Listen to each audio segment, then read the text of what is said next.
It's me, Mario. How y'all doing? Hello, hello, hello, hello, hello. Live streaming.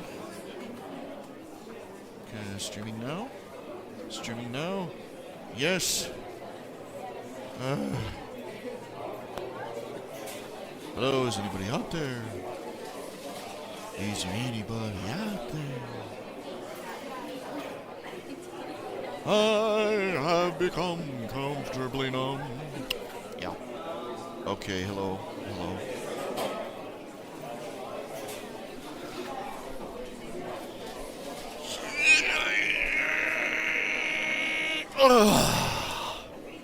Big stretch, big yawn. Ow.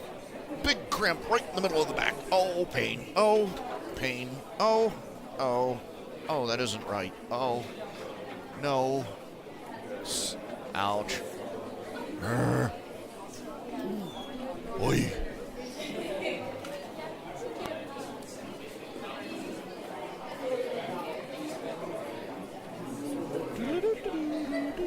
Do we have anyone here? We have nobody watching. Nobody watching.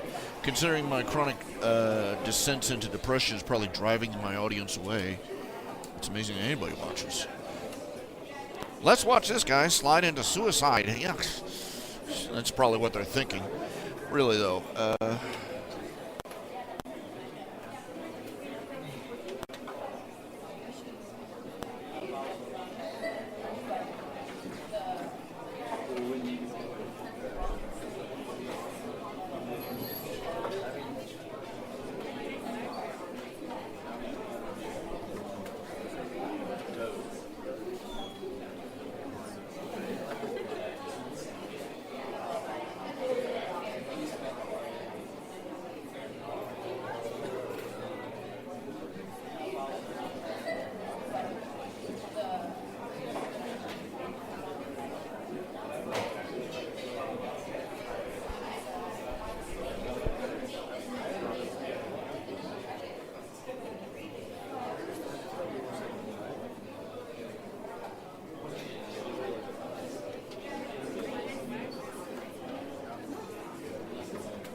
Okay. Who's out there? Who's out there?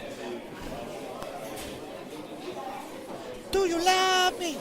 Do you love me? I'm not normal. Even at best, I'm not normal.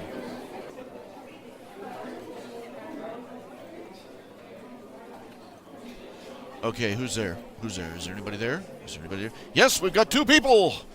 Yes! Two people! We have a plural audience! Yes. Okay. I'm starting to wonder if I need, like, deep psychiatric therapy, you know?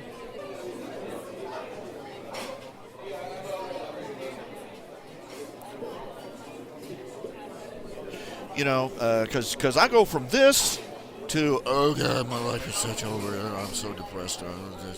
Oh, you know, at the drop of a hat.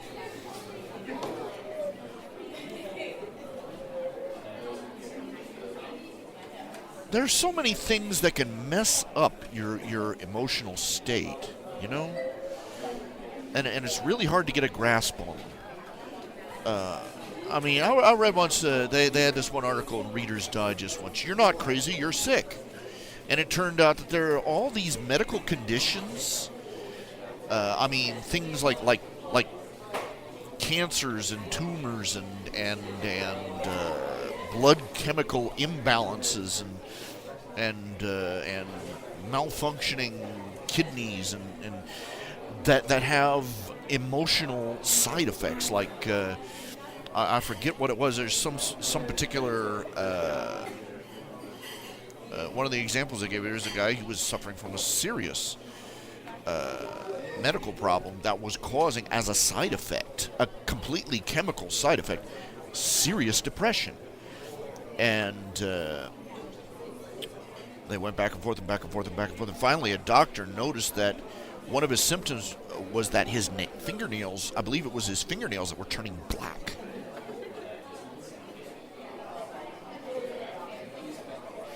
And it turned out to be some sort of lymph thing. But once that was cured, he was fine. So being tired can radically shuttle your mood. Certain psychological associations you make. I've noticed that when I start talking about my salvation, despite what I know in my head, despite the absolute truths I know to be true in my head, talking about my salvation, I have a sort of subconscious anxiety response whenever I start talking about it.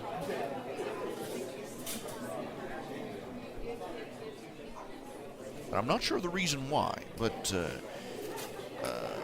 if you start talking about something and for some unexplained reason you start feeling anxious, mental associations. It's like being a dog with one of those electric zapper collars.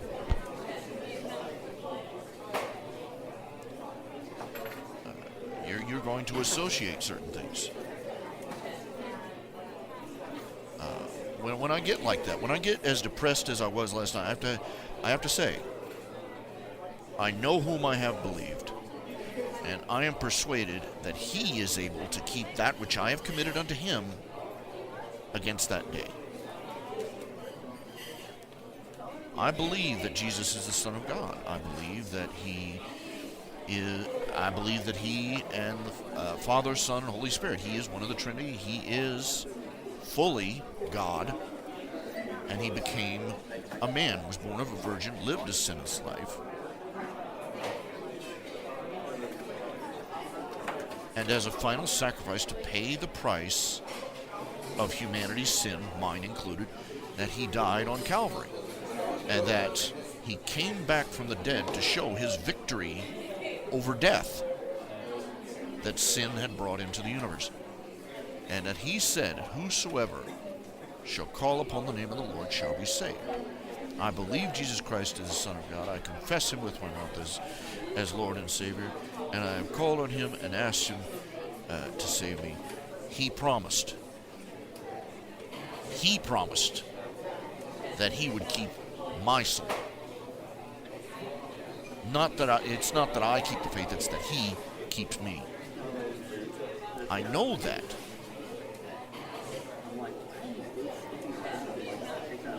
But the enemy the enemy never attacks. The enemy that we all have does not attack us face on. The devil does not attack us from a strong place. No enemy attacks from the strongest on your strongest face. He's going to go in from the side, in from the back, attack at your weakest point.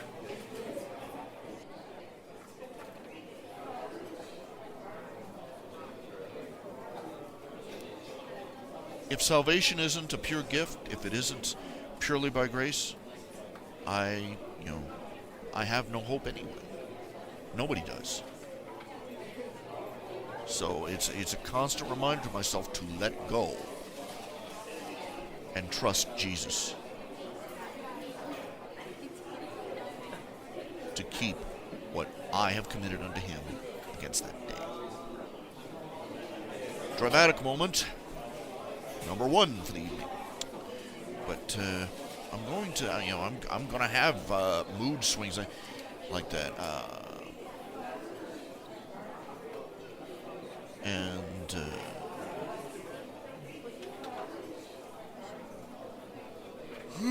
excuse me. Big yawn, big yawn. Okay.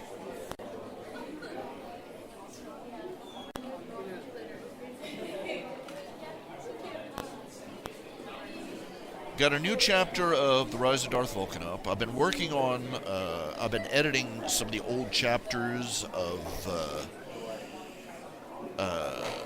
the Sanguine Chronicles. Like I say, I left a few things out. I dropped a few things, and I'm changing it. Just editing, going back, and I'm trying to expand outward the story.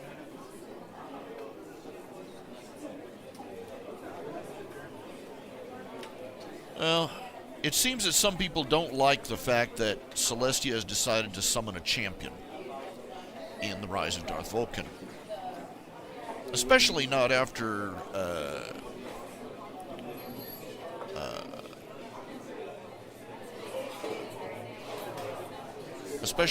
Diamond Tiara just basically laid it flat out to her. And you're not going to beat him with one, it's not going to be a one-shot trick. He's not going to go down like Nightmare Moon or T-Rick or even Chrysalis did. It's not going to be one big magic kaboom and then he's gone.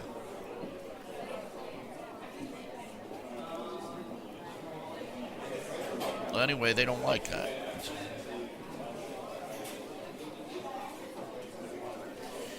But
part of the story is that basically it turns out that Luna, part of the reason she's having so much trouble with the academics is because she is basically,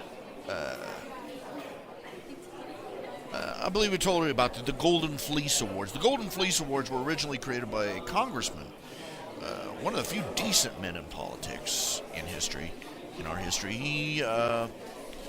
He basically, every year he would go out, he would run down a list of all the expenditures. He would take the more ridiculous ones and read them off. He would mark them with a Golden Fleece Award, namely that these people were fleecing the public for ridiculous purposes.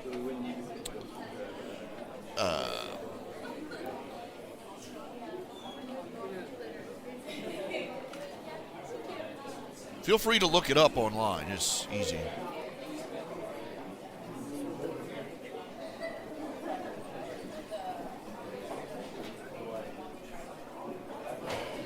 Anyway, the thing of it is, it turns out is that the premise of the story is that the doctors who have been pushing this claim that Luna's thestrals have a the ones that have been pushing this blood addiction nonsense also have an axe to grind with Luna, because when Luna came back, one of the things that Celestia put her to work on, basically to keep her out of the way and give her something productive to do without getting her entangled with a bunch of people, was to give her the job of cleaning up the royal budget. Anybody who knows anything about government funding knows that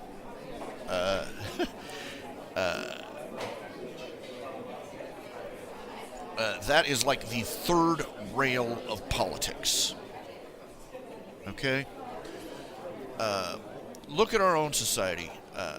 We have been trying to get PBS, Public Broadcasting Service, off the government tit for decades. And every time it's been tried, you get two arguments. You get these arguments. One, oh, it's not all that much money. Two, oh, there's no telling how important it could be and how useful it could be. And three, oh, you're just being mean. Not exactly intellectual, but that's the summary of the arguments. They say, and they drag Sesame Street and Mr. Rogers' Neighborhood out and wave them around. Oh, you're trying to defund Mr. Rogers and Kermit and Big Bird, you evil ogres, you.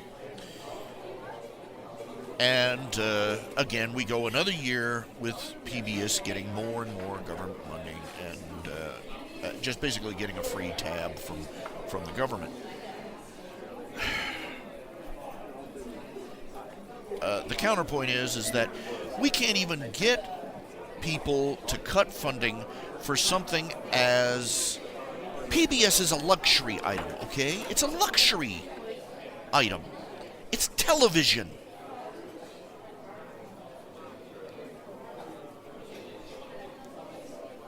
And if we can't even get them to give up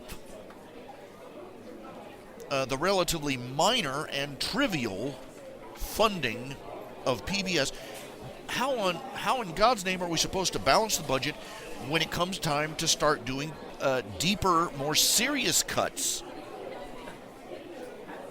into things that are a lot more essential? Answer, we can't. We can't even get them used to the idea of giving up Sesame Street funding. Even though Sesame Street makes more money out of selling Tickle Me Elmos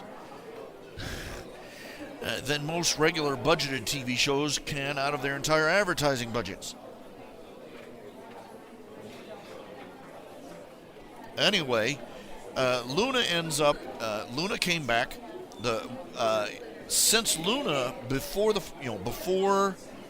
she fell to Nightmare Moon, she had been a patron of the more eccentric artists and scientists and scholars of her time. So Celestia put her in charge of cleaning up the royal budget for research grants, among other things, because she assumed that if that way Luna wouldn't have to deal with the public directly too soon, and she would be able to deal with something she was more familiar with. And Luna took one look at all the golden fleece being handed out, and she went at the budget with a machete. She didn't cut anything that was really essential, but she cut enough frippery off that the academics started getting upset, and it became common scuttlebutt among the academic circles that Luna was a retrograde Luddite, that she hated all the progress that happened since she'd been gone, and she wanted she wanted to cut off the sciences, and she wanted to take everybody back to the Dark Ages, back before the Celestial Reign.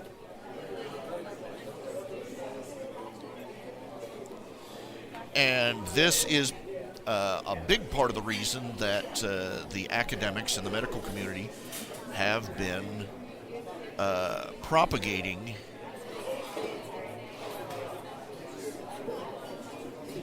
the blood libel against the Thestrals. Namely, the Thestrals are part vampire bat. They're part vampire bat, so they do need blood and meat as part of their diet in order to remain healthy. And not only that, when they consume blood, they gain a great deal of strength and speed and power from it. And they have been operating at a fraction of their natural capacity because the academic community has been pushing the myth that their blood hunger is just an addiction. And in the latest chapter, Twilight and Luna, the princesses, have basically entrapped the academics in question. They tricked them. They convinced them that they were doing a months-long study. That one group would be living on, that they would have one group of Thestrals would be living on would be actually consuming blood. One group would be consuming the chemical substitute that the alchemists had come up with. And of course, they came for and BS'd about it. The ones on the potion have been doing great, but the ones on the blood, they've been irritable and excitable and aggressive and all the usual results. And they just dropped the bomb that the potion in question was just regular blood with food coloring. And instead of conceding, these scientists doubled down. They accused Luna openly of tampering with their research. And so you can see, basically, instead of solving the problem, it's just inflamed into a great big roaring controversy.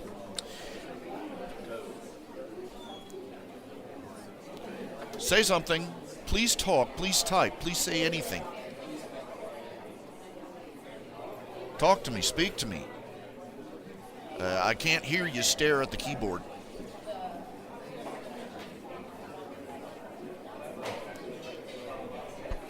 I need the feedback.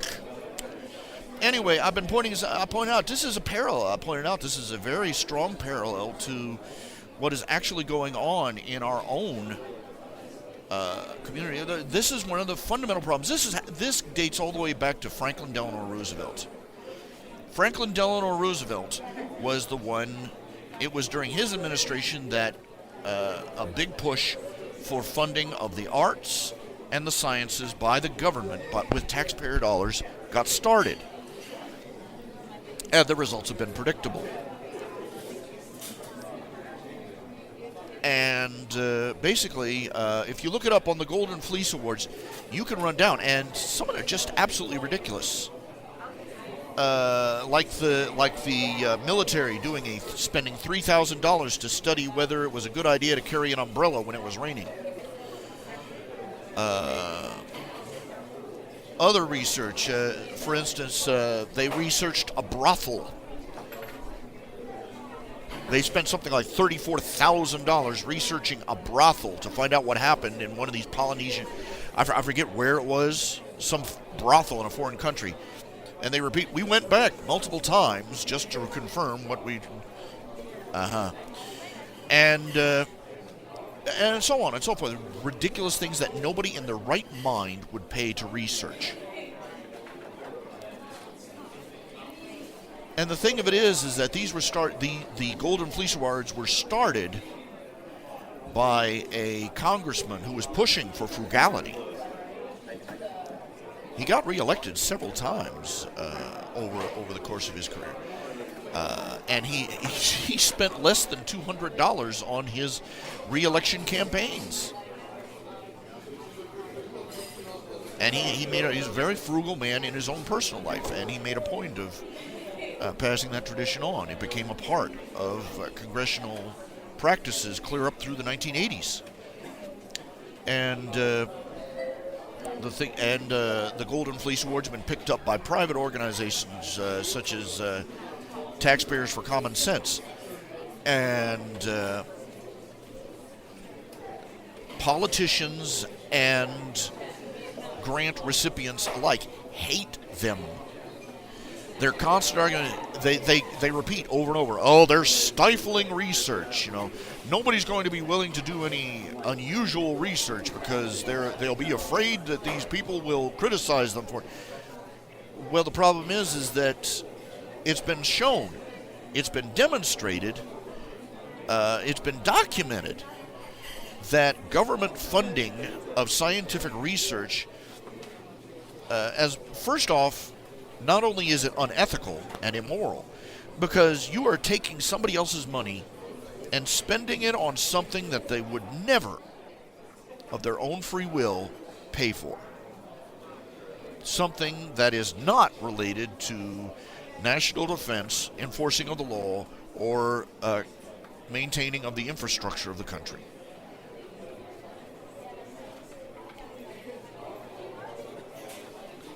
One of the latest examples is you've heard of it, the bridge to nowhere. They built a bridge out to an island that didn't even need it. But anyway, they millions of dollars down the toilet. And the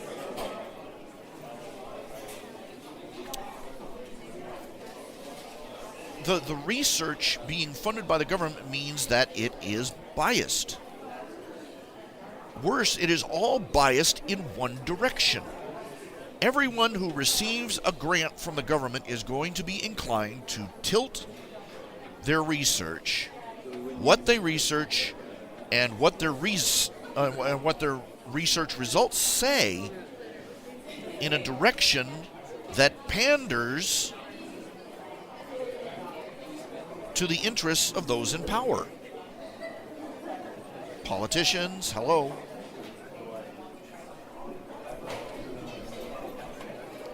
It's not only that. Let me pull up the article that I was reading earlier on this.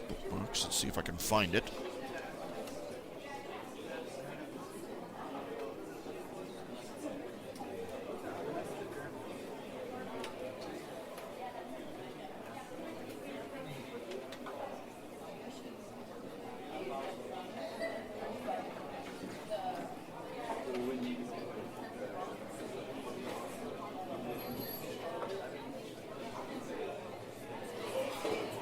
This will take a second here.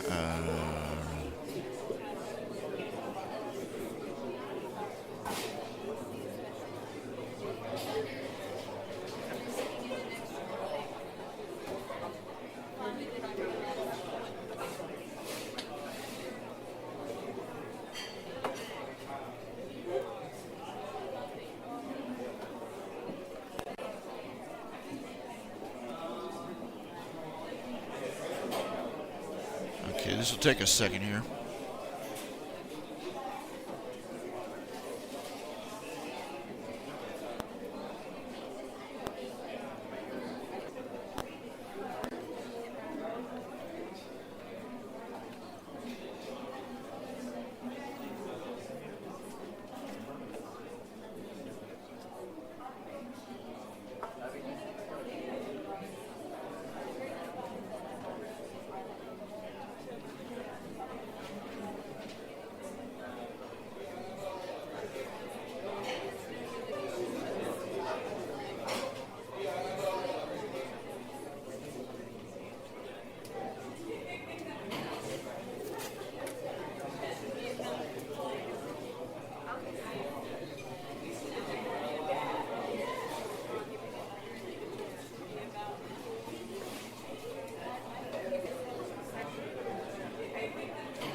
Okay, let's see if I can find that.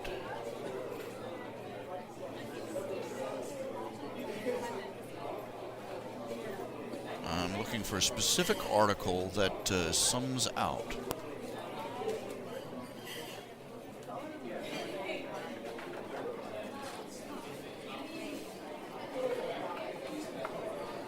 I believe I found it. Okay.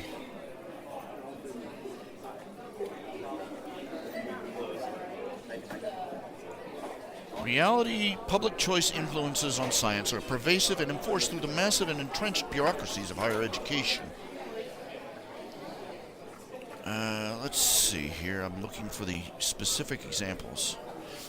Now, the point of origin of all this funding is probably President Franklin Roosevelt's November 17, 1944 letter to Vannevar Bush, who, as Director of Wartime Office of Scientific Research and Development, managed and oversaw the Manhattan Project. Roosevelt expressed a clear desire to expand the reach of government far beyond theoretical and applied physics, specifically asking Bush, what can the government do now and in the future to aid research activities by public and private organizations?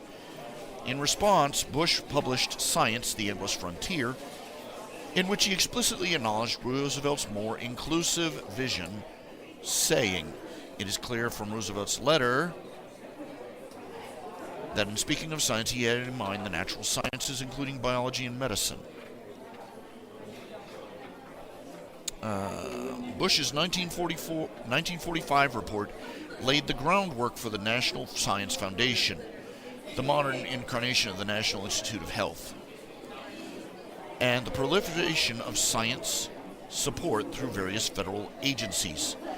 But instead of employing scientists directly, as the Manhattan Project did, Bush proposed dispersing research support to individuals via their academic employers.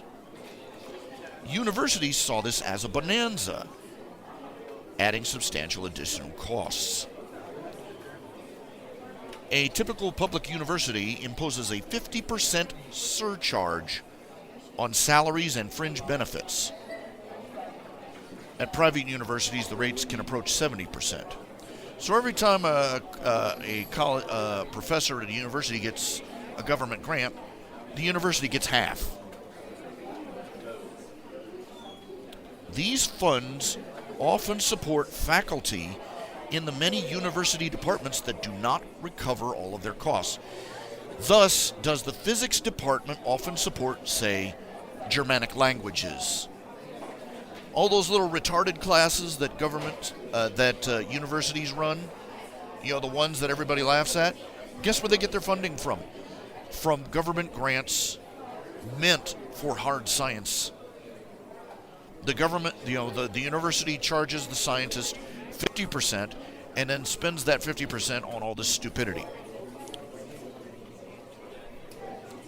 The roots of statist political correctness lie as much in the economic interests of the academy as they do in the political predilections of the faculty.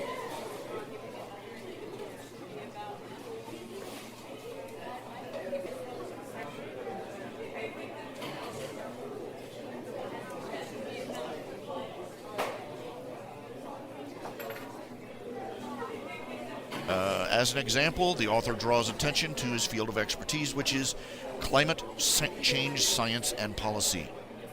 The EPA claims to base its global warming regulations on sound science, in which federal government is virtually the sole provider of research funding. In fact, climate change science and policy is a highly charged political arena, and its $2 billion a year public funding would not exist, save for the public perception that global warming is very high on nation's priority list. It's a codependent relationship. Again, using science of climate change as an example, academic scientists recognize that the only federal government provides the significant funds necessary to publish enough original research to gain tenure in the higher levels of academia. Their careers, therefore, depend on it. Meanwhile, the political support for elected officials who hope to gain from global warming science will go away. if science dismisses the issue as unimportant. One hand washes the other. The politicians provide them the money to give them the results they need to get reelected. The culture of exaggeration and the disincentives to minimize scientific and policy problems are unintended consequences of the way we do science, which is a direct descendant of the Science, the Endless Frontier, and the government funding policies it encouraged.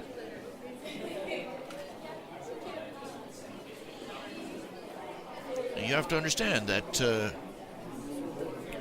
not only is this a problem for that particular branch, but because the government's funding is limited, global warming inadvertently competes with cancer research and others. There's only so many grant dollars to go around, so they are going to do their damnedest to make global warming look more important than cancer. Now imagine if a NASA administrator at a congressional hearing, upon being asked if global warming was of sufficient importance to justify $1 billion in additional funding to NASA, replied that it really was an exaggerated issue and the money should be spent elsewhere on more important problems. It's a virtual certainty that such a reply would be one of his last acts as administrator. So at the end of this hypothetical hearing, having answered in the affirmative, perhaps more like hell yes, we can use the money, the administrator gathers all of his department heads and demands proposals from each. Will any of these individuals submit one which states that his department really doesn't want the funding because the issue is perhaps exaggerated? It is a virtual certainty that such a reply would be one of his last acts as department head. The department heads now turn to their individual scientists, asking for specific proposals on how to put the new monies to use. Who among them will submit a proposal with the working research hypothesis that climate change isn't all that important? It is a virtual certainty that such a reply would guarantee that he was in his last year as a NASA scientist. Now that the funding has been established and dispersed, the research is performed under the obviously supported hypothesis, which may largely be stated as, it's worse than we thought. When the results are submitted to a peer-reviewed journal, they are going to be reviewed by other scientists who, being prominent in the field of climate change by virtue of their research productivity, are funded by the same process.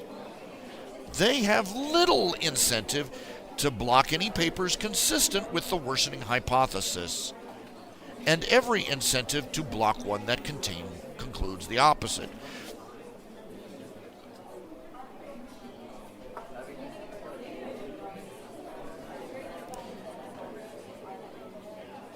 In other words, at every step of the way in government funding, everybody involved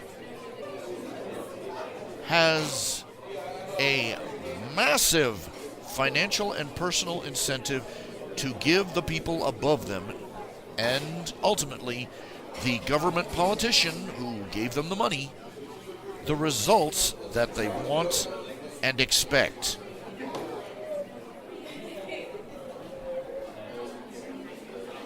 Now, when you talk about private funding of science by donations, by committee, by organizations and corporations, yes, those can be biased too. But the difference is, one, the money being given to the scientists is not being coerced out of the unwilling. That should be enough right there to establish that privatizing of science funding is better than federalizing, and in fact is the only moral option.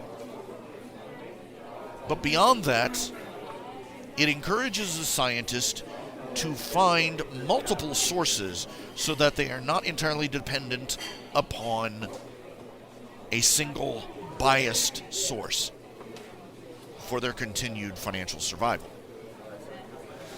And third, it guarantees that the people in the field of science may be biased. They may be biased, and they may be biased because of who is paying their paycheck, but they will not all be biased in the same direction. You will get one of the necessary parts of the free market and the open marketplace of ideas, differing opinions.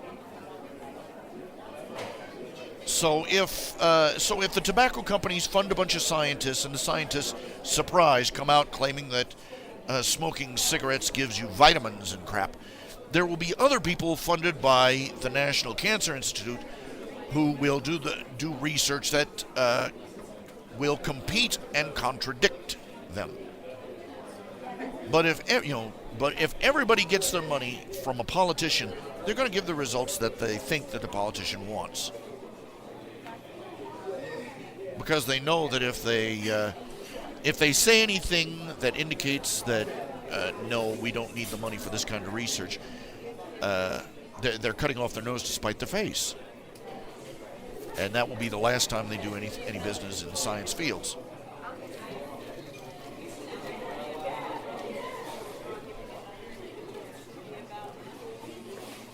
As long as the scientific community is largely funded by government grants, every single scientist, no matter how indirectly they get money from the government, is going to be biased towards whatever the consensus among the politicians is. This should be self-evident.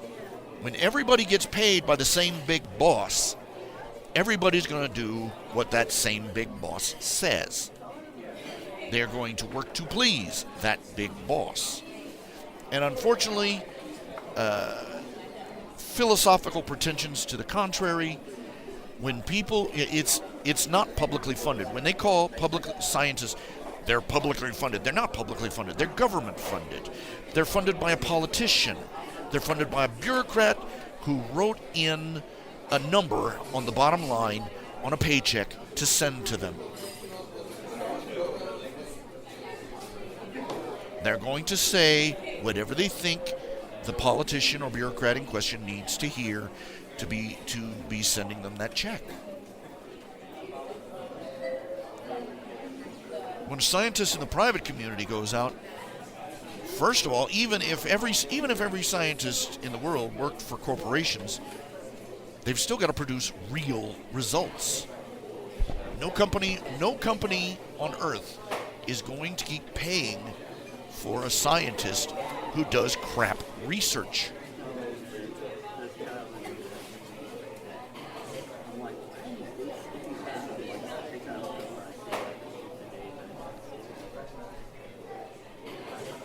A scientist who spends millions of dollars trying to research if chickens have tits because he heard they have breast meat is not going to get funded the next year. No matter how amusing the CEO at the top of the company thinks that the report is.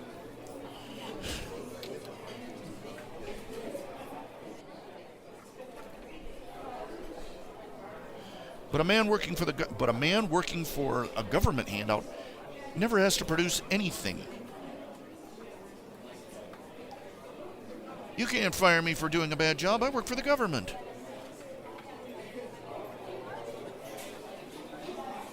Because their incentive is not to produce accurate scientific results. Their incentive is not to produce results at all. Their incentive is to produce noise that sounds like what their cash cow likes. But you can't seem to explain that to some people.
And the argument that who knows what kind of results it can produce, that's a stupid reason to I could throw fistfuls of money out the window on the grounds that, oh, it might attract a sympathetic millionaire. That's a stupid reason to do it.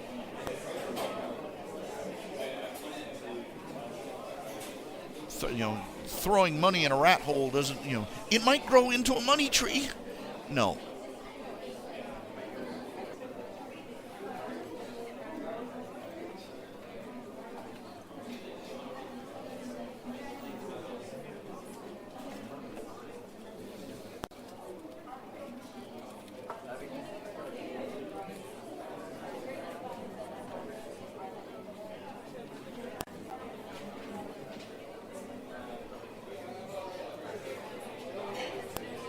People are so, this is what libertarians talk about. If suppose you lived in a country where for decades the only person who was allowed to sell shoes was the government. There was only one shoe store, and everything that you bought at the shoe store looked like the box it came in, and was about as comfortable. If you came up to one of these people that lived in government shoe land and tried to suggest privatizing the shoe industry, they would look at you and say, they would assume that you were nuts. They would start squawking about how you want to cut off government funding for shoes. You want poor people and orphans to go barefoot. And if you tried to point out that you came from a country where you had, they wouldn't believe you if you told them, I come from a country where government doesn't fund shoes at all. And we have everything from Gucci to Payless. And people who go barefoot, we don't have them. In our country, we don't have people who can't get shoes. Even the poorest hobo on the street can find himself, a ratty old pair of shoes at the Salvation Army. There's nobody in our country who can't get shoes. And they would laugh and laugh and laugh and call you a delusional lunatic and accuse you of trying to tell them a fairy tale or a science fiction story.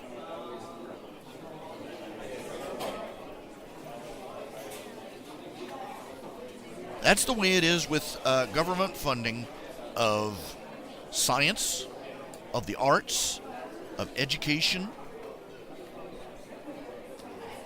These howling morons. Well, I'm sorry, I'm going to be sympathetic. I'm not going to call them morons. They're not morons. They're willfully ignorant because they assume that science and art and education never existed before the government started funding them. We had colleges, we had schools, we had high schools, we had universities, we had great artists and greater scientists.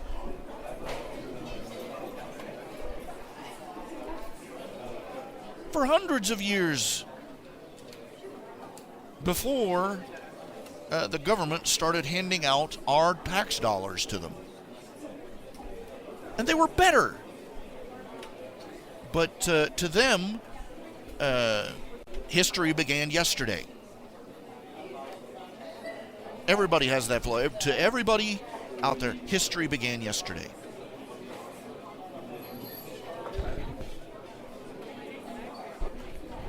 You try and explain to people these basic facts that every libertarian accepts as self-evident. It's like it's like talking in dog whistles. They not only can't understand, they can't even hear you.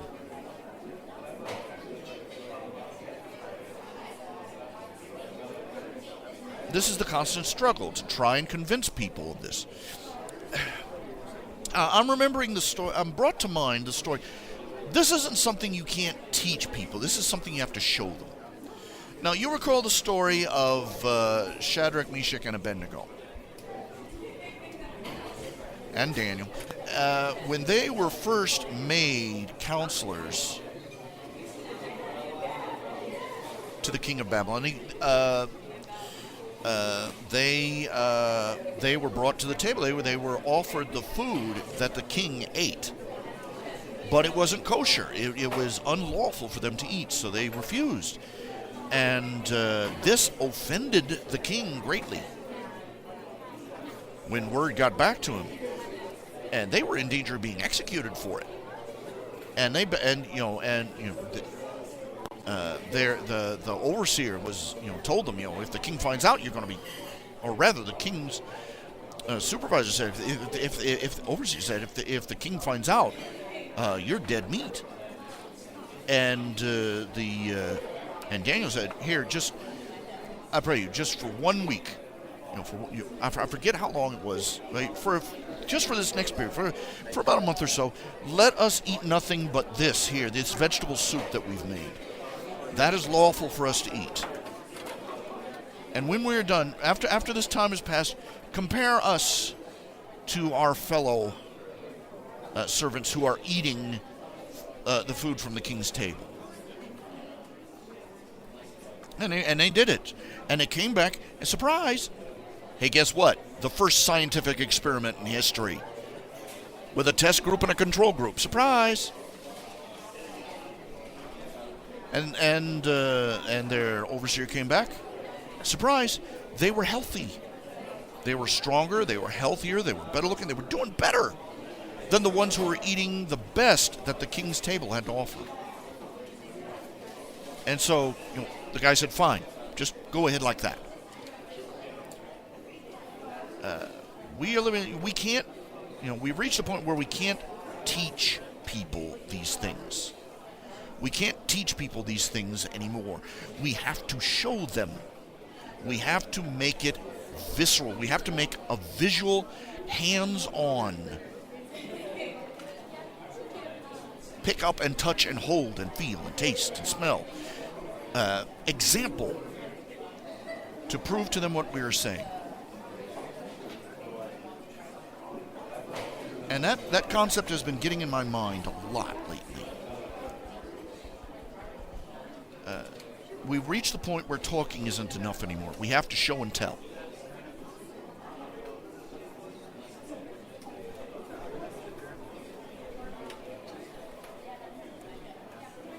This is not the time to throw up our hands in despair when explaining things, no matter how simply, no longer gets across the point. This is why propagandists go for simpler and simpler slogans. They're taking a step back and going back to the more rudimentary way of educating people, which is go to the more emotional, the more visceral, the more visible, the more simplified. If you want to teach somebody something, you have to make it something they can pick up and hold in their hand.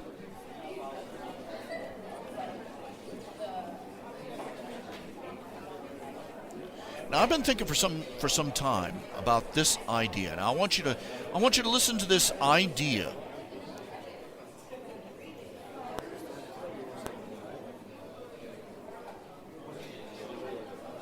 I want you to listen to this idea and tell me what you think. I have been thinking for a while now. I have no idea how to do this program. I would love to consult with somebody who knows how to make flash games. It's tragic that this idea comes to me so late in the game, and it might be too late, frankly. But then again, maybe not. Maybe when the collapse happens, it will have had, maybe when the collapse happens, if we do it right, if we teach people ahead of time what's going to happen, they'll understand what happened and they won't fall for the sucker games that usually follow. I've been thinking of a game that illustrates viscerally, hands-on, the concept of fiat currency. Are you following me here? Now, I've harped on the concept of fiat currency for a long time now. It's one of my pet peeves. It doesn't get any more basic than thou shalt not steal when it comes to morals and ethics. And the fiat currency system is the biggest theft by fraud ever committed against the human race. Now, I have had an idea for a game. It would be a simple game. It would be almost, it wouldn't be Flappy Bird's simple, but it would be simple enough that it would get across some of the basic ideas.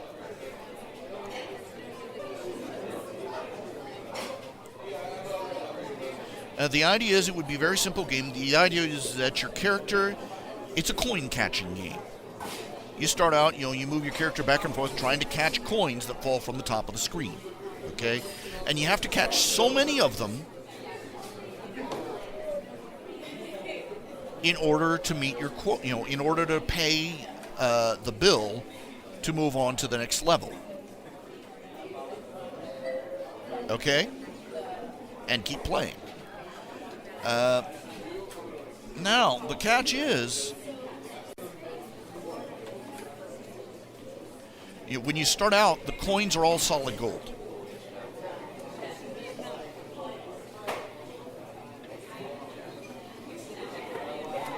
And you get so many points for each gold coin. Right? But, in between each level, you have the option. You have the option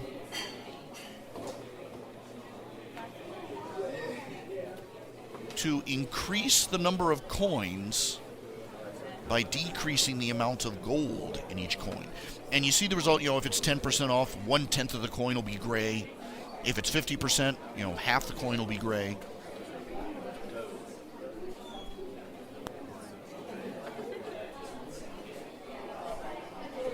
And for one or two levels, you get the same number of points, but the points start dropping as you do this. The more you cut the coins, the less they're worth in another couple of levels. Are you getting where I'm going? So where catching one gold coin was worth 1 point, you reduce them by 10%. The next time, it's easier to catch because there's more coins. But at level 3, suddenly the coins are worth less than they were. You've reduced them. You made them 75% gold coins. Now they've dropped by. The drop in value is proportionate to how much you cut them.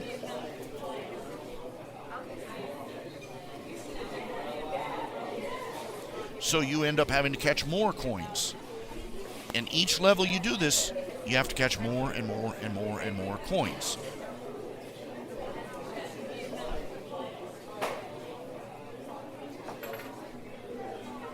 Until finally the coins are all gray, they're entirely fiat, in other words. And the takeoff rate goes through the roof.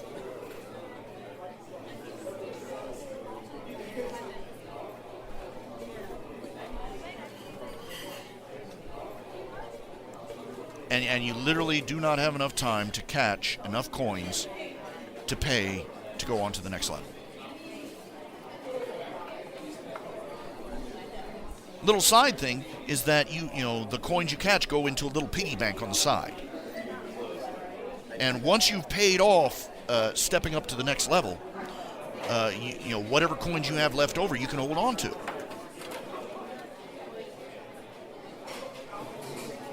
And they retain their value because of the gold in them. So if you use those coins later, you can keep leveling up. What do you think? What could is there anybody out there who knows how to make Splash games that would like to collaborate with me on this?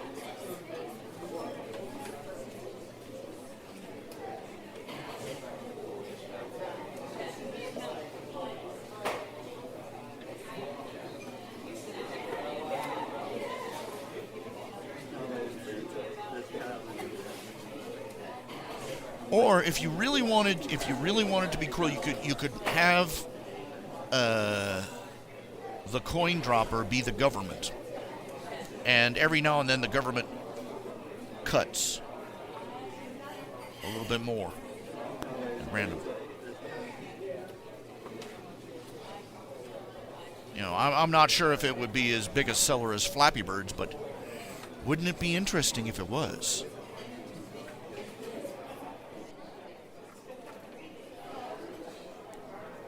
I think this should be a basic project. This should be a basic project. People, we should be designing, you know, that people who are interested in political should be making simple flash games to illustrate economic, social, or political concepts.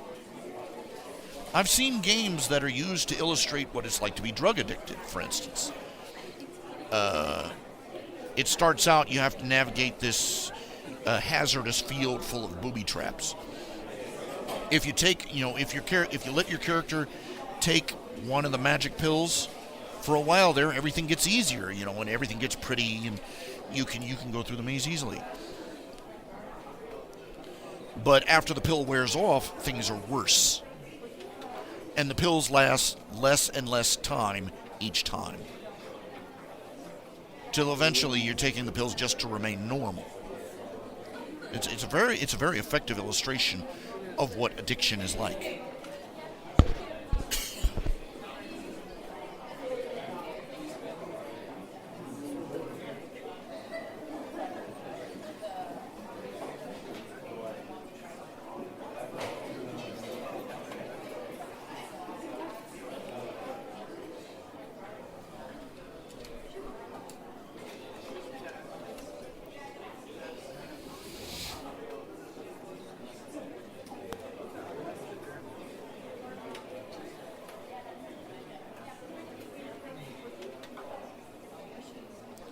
Of course, if you want to really get the concept to spread like a meme, you don't want to be too overt about it.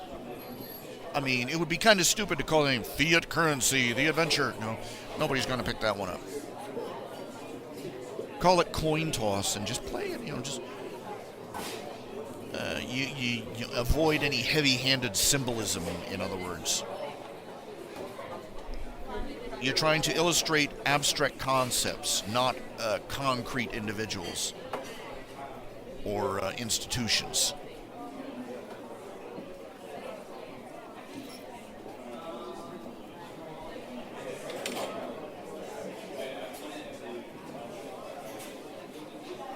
One of the biggest complaints I had about SimCity, I downloaded that game, one of the versions.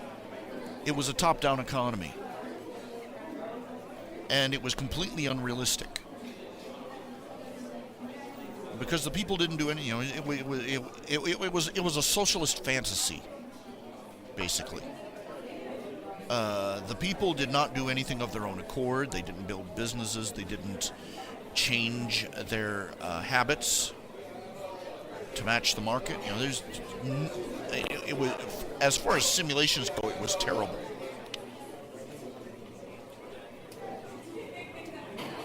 If they had called it Tyrant King, or if they'd called it North Korea, the game, they might have been more accurate.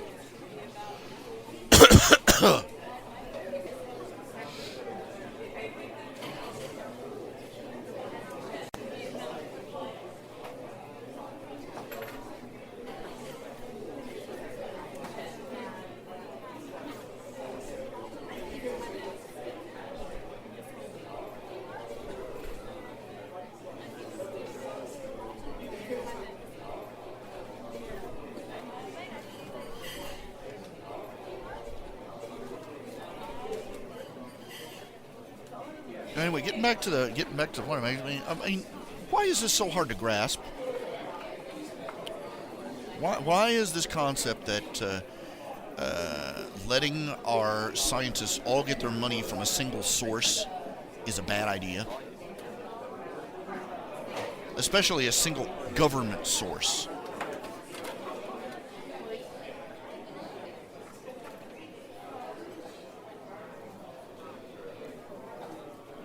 They're perfectly, they can understand perfectly, if a corporation funds these scientists, they're biased. Why do they think that having a politician fund them will make them less biased?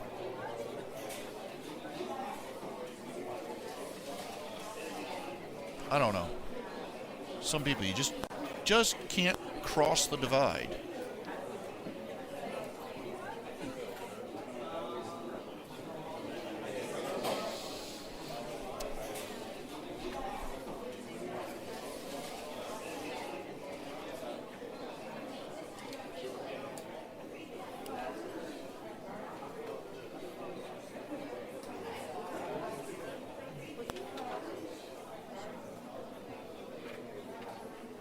This is one of the paradoxes of society. People who are supposedly in. Isn't it interesting how people who are supposedly in high thinking fields, like scientists who are supposed to be devoted to scientific objectivism, they're motivated by money.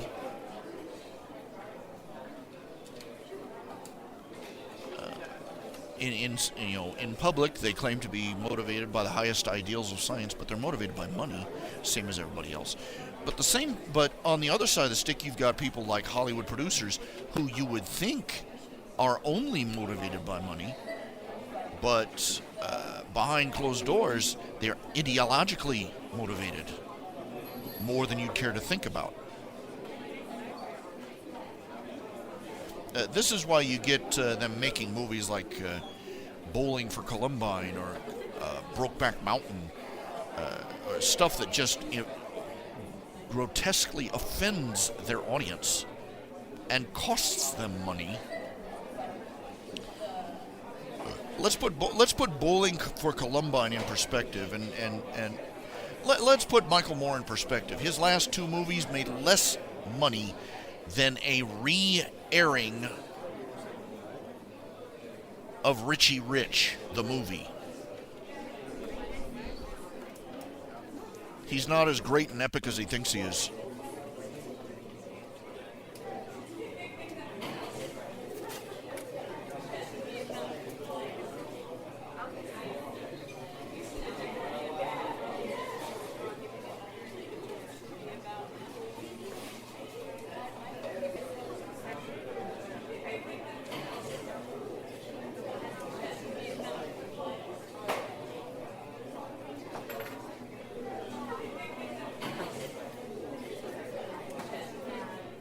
He's a complete tool in person, too, by the way. Yeah, all this crap he promotes, promoting socialist schlock. He pays the people who work for him crap pay, treats them like dirt, and on and on and on and on. You get the idea.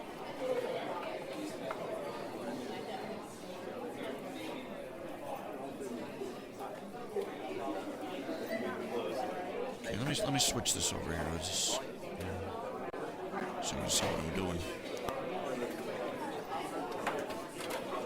Now you see there, I don't know why, but just now I had this twinge of, I don't know, guilt, despair, unhappiness, depression. I don't know what. Just a really negative twinge of emotion because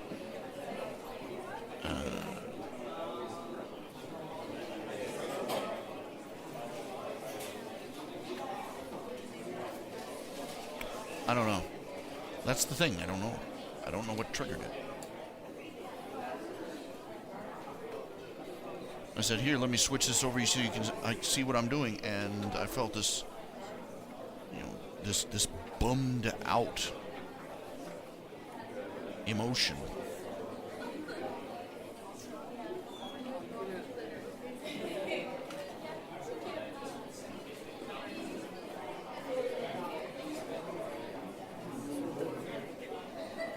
Like it was futile.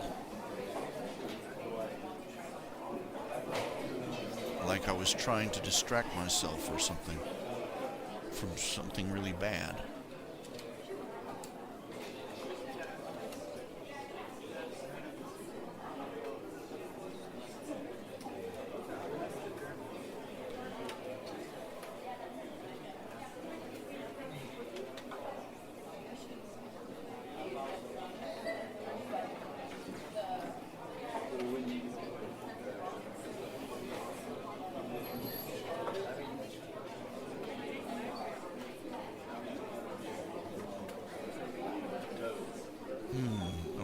to shut this down. I'm going to switch over to the other program because I need to. Like I said before, there's one tool in Manga Studio one tool in Paint Shop Pro that Manga Studio does not have. It's a color replacing tool. It'll replace any color in a picture with the color of your choice, for the whole picture. And there is no color replacer tool in Manga Studio, and I'm darned if I know why. Or it's probably hidden in some mini folder someplace, and I don't know where to look.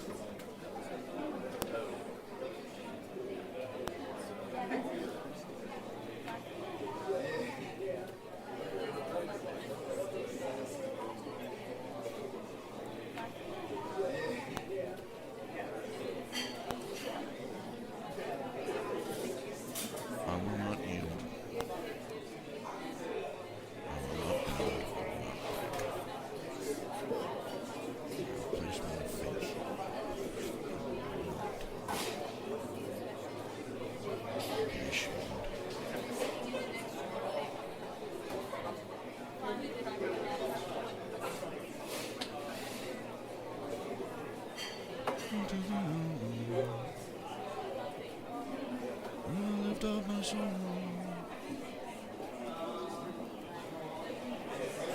unto the old.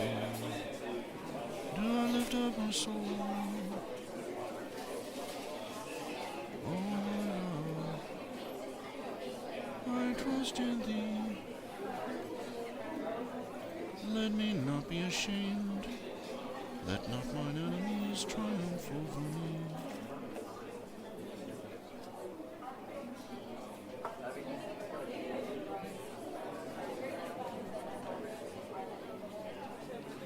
Oh, this is odd. Oh, there it is.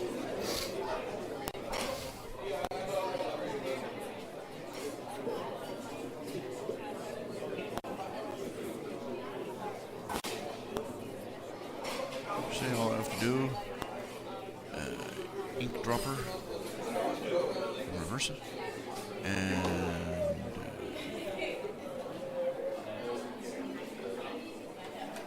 color changer, and I click it, and that's not it. That's not it either. What is that? What is it? Ah, here we go. Here's the color changer. Had the wrong tool. There, blip, gone. All the stuff that was bugging me, gone.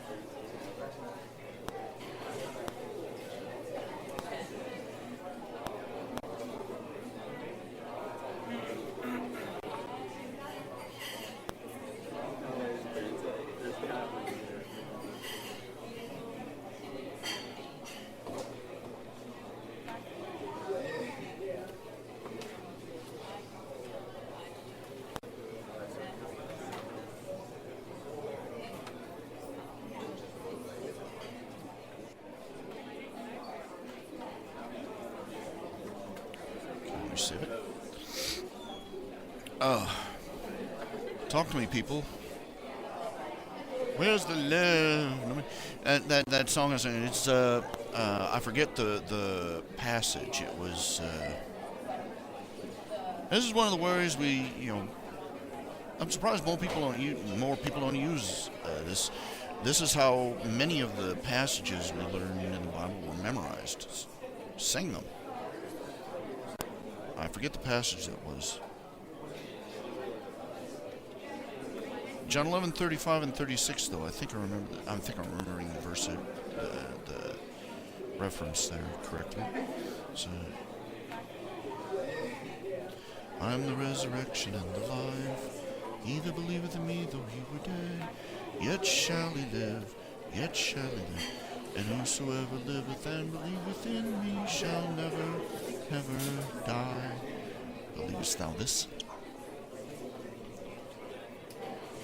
No, I've never read C.S. Lewis's Space Trilogy. I've read his Chronicles of Narnia as a boy. I've read some of his other writings, the Screw Tape Letters and such. He fell out of favor with me largely because he is from what I read of him, he is a man who believed that salvation could be lost, and he was. He admitted that he believed that works was a part of salvation in some fashion. And he admitted that he was uncertain of it, he was ambiguous about it. I suspect that his, as it was with his other writings, and you read his earliest writings, his theological views changed over the years as he studied and as he learned more. I mean, he was once an agnostic and an atheist. So,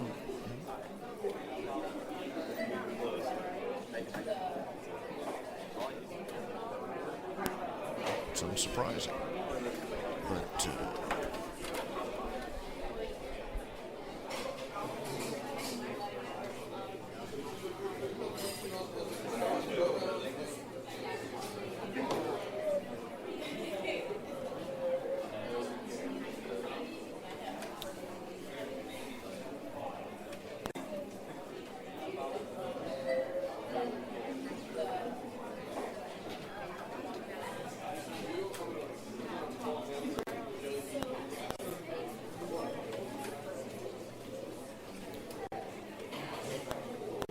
how do you illustrate things like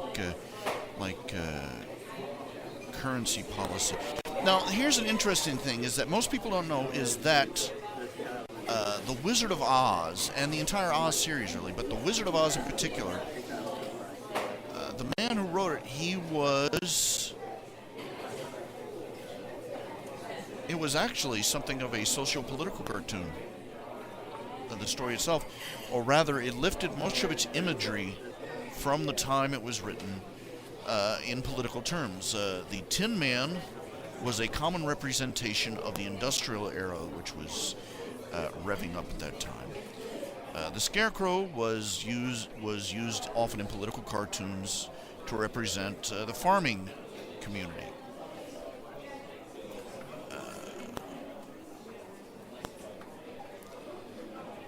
Tornadoes, this was the time of the Dust Bowl, and a lot of tornadoes were tearing through Kansas in the breadbasket at that time too. So it was often featured in again political cartoons as symbolic of the troubles of the farming community. The slippers were originally silver. The road was gold. The author was a strong supporter of the dual metal proposed monetary system. Basically, the idea is that they would fix the value of the dollar to gold and silver, and that the price of silver and the price of gold would be set at a fixed ratio. 10 ounces of silver to 1 ounce of gold, permanently fixed. Why that would have been a horrible disaster, we'll talk about in a minute. But he believed in the dual metal standard, and the silver slippers and the golden road were symbolic of that. And the Emerald City. Now, in the original books, the Emerald City was not green, except on the outside. When they went into the city, when Dorothy and her friends went into the city, they were forced to wear green-tinted glasses before they went inside. And they were locked on their head. They couldn't remove them. The excuse was that the tinted glass, the lie they were told when they came in was that the glasses protected their eyes from the brilliance of the city. When in reality, the city wasn't green at all. It was the glasses. They found this out at the end of the book when they finally went back to the Emerald City. The wizard had left, and the glasses had been removed, and everybody looked around and realized it's just an ordinary city. There's no emerald nothing. That was supposed to be the fiat currency. It was a symbol of the fiat currency.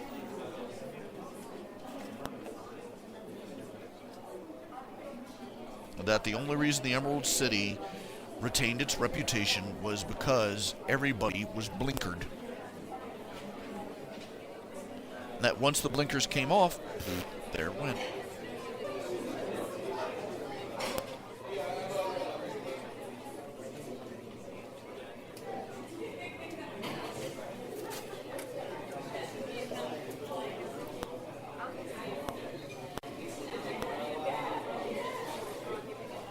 What's the age difference between Quentin and Marybeth? Quentin is like, let's see, he's about 15 or 16.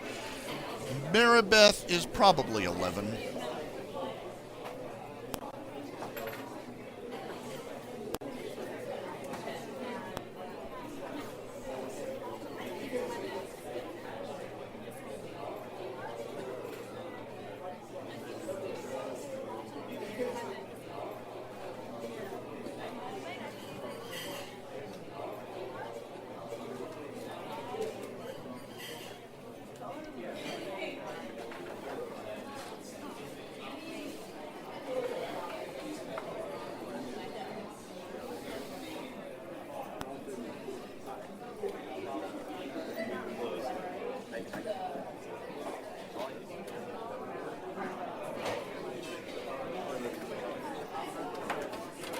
Oh, I was thinking of Nessie.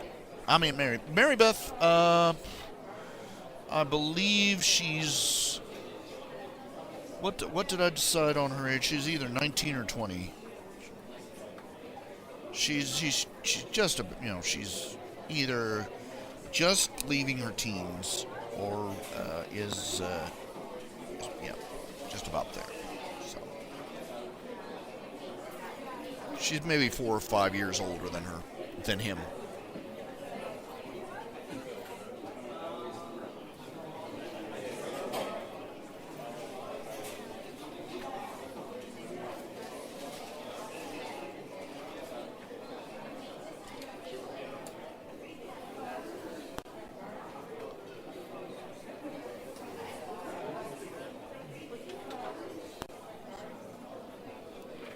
He's short for his age, even for a Rakonen, just in case you were wondering. Or he was, at least. He may have had a growth spurt since then, I don't know. Let's see.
I'm starting to lose my voice already. It's only 7:30.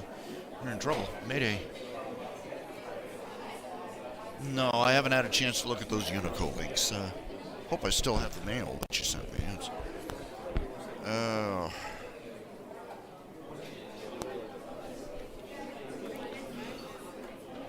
Oh, goodness. Oh, goodness gracious. Excuse me. Okay, what I wanted to do, let's see, where is it? Oh, yes, I move it over here. Then move it over here. I'm going to open up SketchUp. I wanted to see if I could find a cathedral in the mods.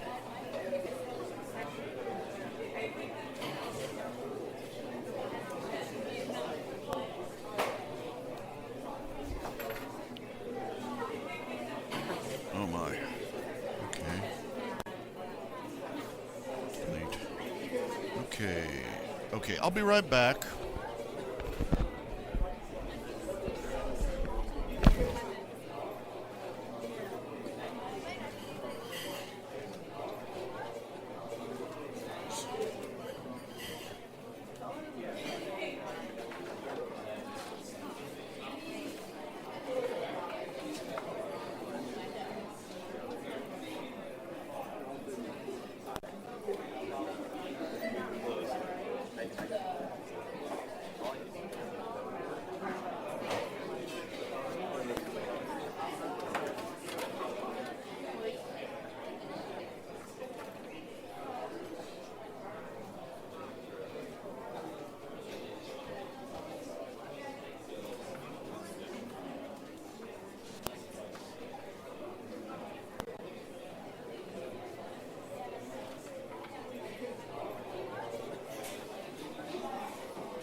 concerned. Let's see. Let's see.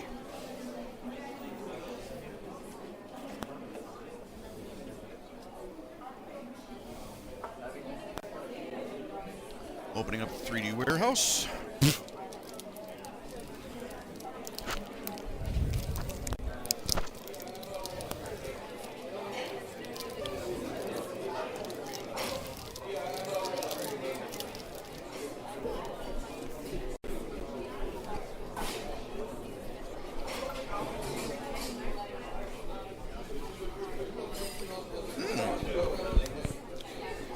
Lots of little spaceships here.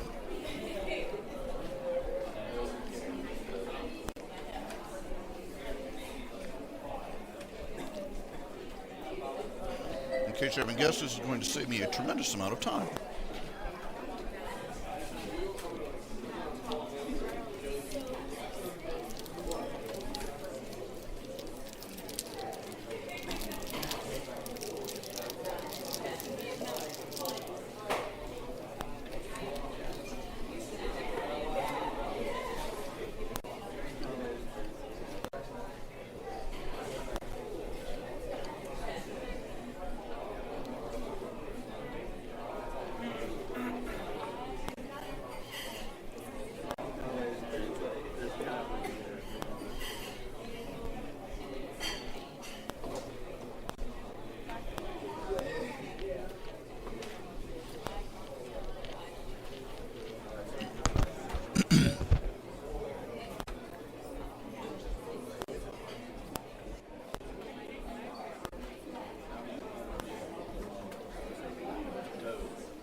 Westminster Cathedral, you're bringing me down. Ba ba ba ba ba ba. Ba ba ba ba ba ba.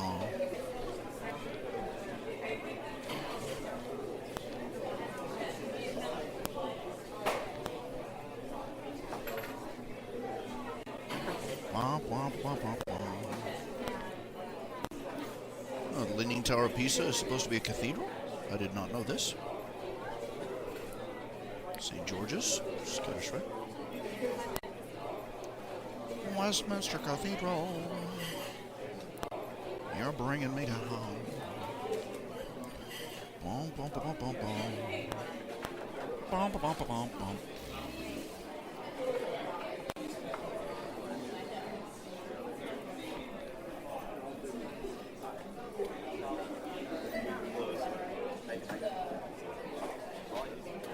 There's a lot of them in there.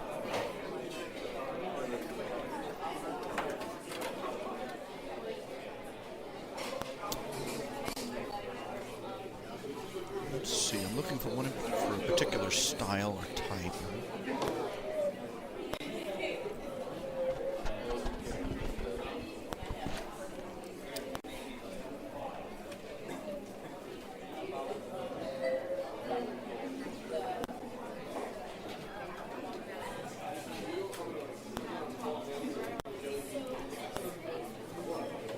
Istanbul, Constantinople, Istanbul, Constantinople, Istanbul, Constantinople, Constantinople, get the works. That's nobody's business with the Turks.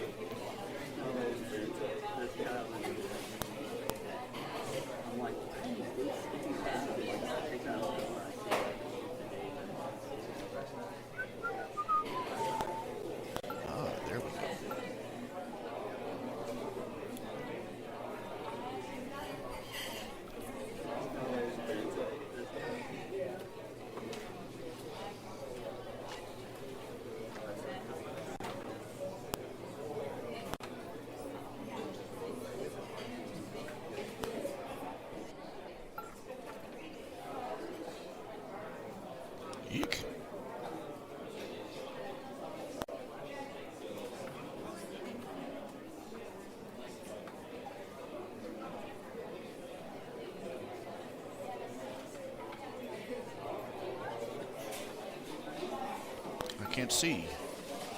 I can't see anything.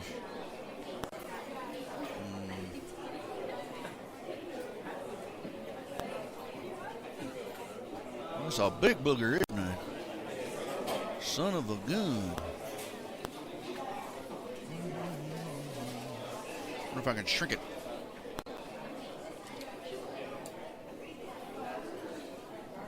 Ha ha! Boy, howdy! Let's see. Whoop, whoop, whoop, whoop. What are you doing here?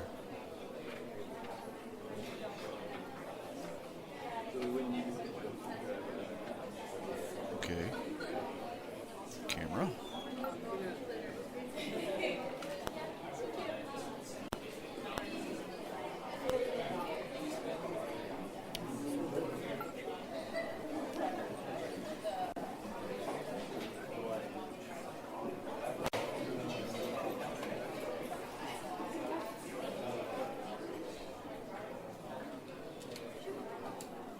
None there. Okay.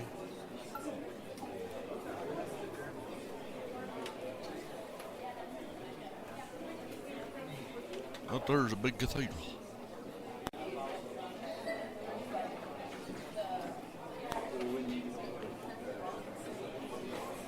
know what I need to do. Offside.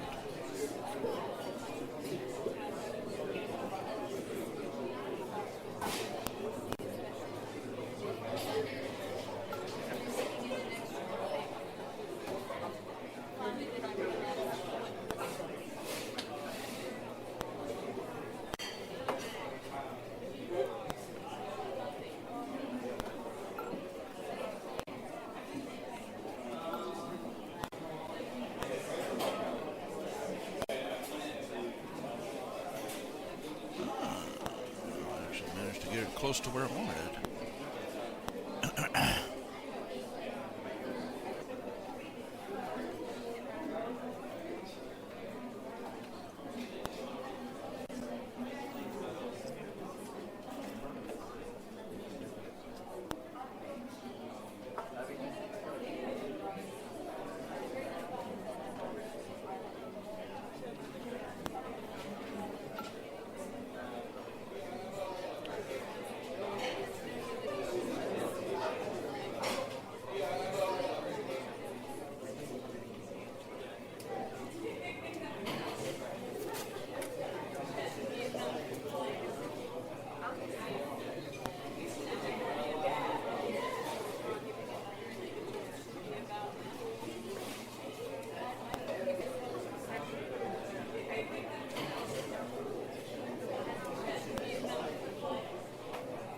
This has potential, but the thing of it is I'm not quite good enough at this thing yet to make use of it.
I'd like to get this to, shrink in perspective, as it were. It's not working.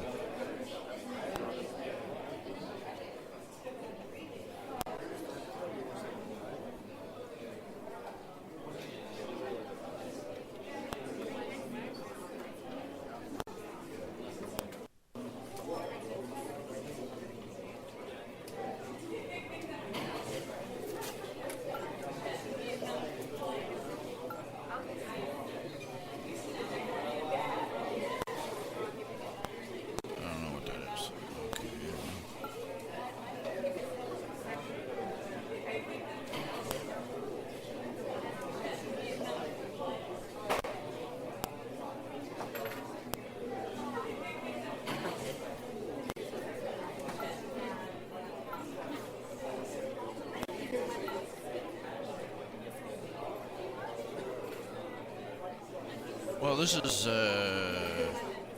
boring as heck, isn't it? Can you even see what I'm doing? Did I switch the cameras over? Yeah, I did. There you go. I was trying to see if I could use a cathedral as a basis for a spaceship, actually.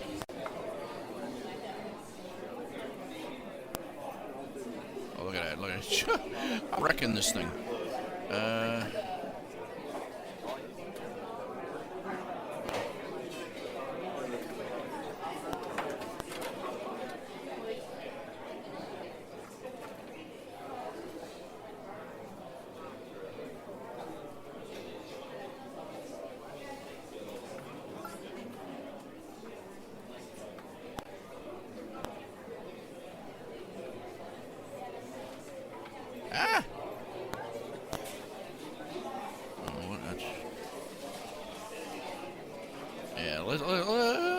That's enough for today. Cancel. Okay. No. Oi.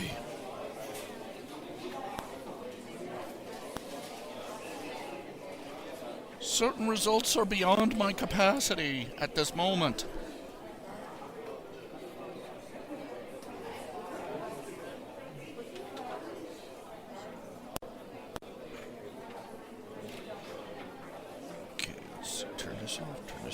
Turn this on.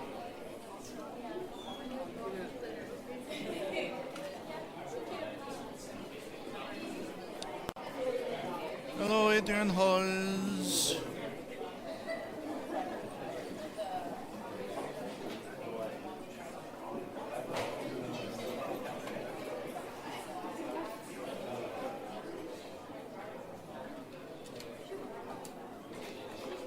Windows 10, how am I enjoying Windows 10? It works. Whatever.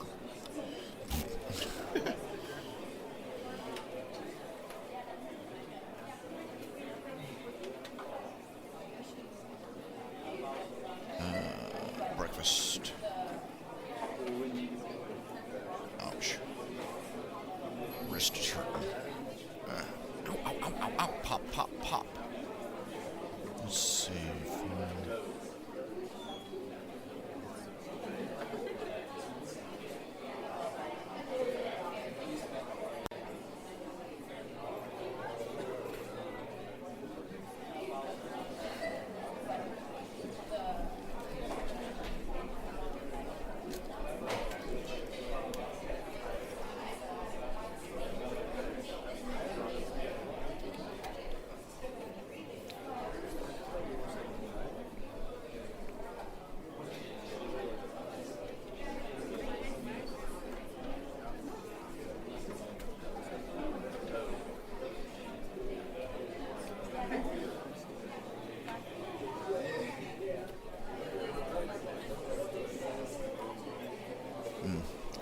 Let's see here. Let me check something.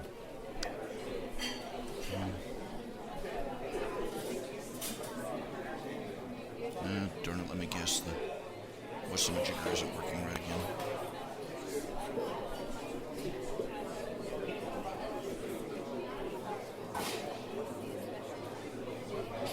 Oh, come on.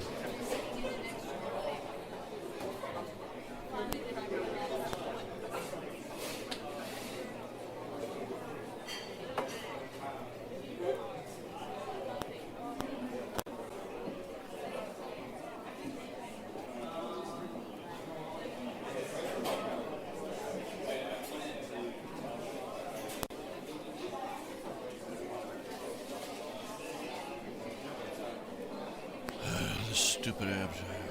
Okay, update later. The driver's not working right again. I was hoping that would be fixed by the update to Windows 10, but no! We're not going to do that today! Screw you!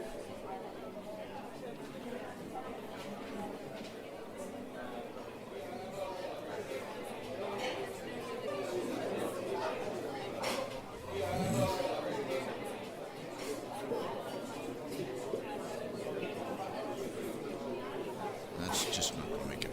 That's just going to make it impossible.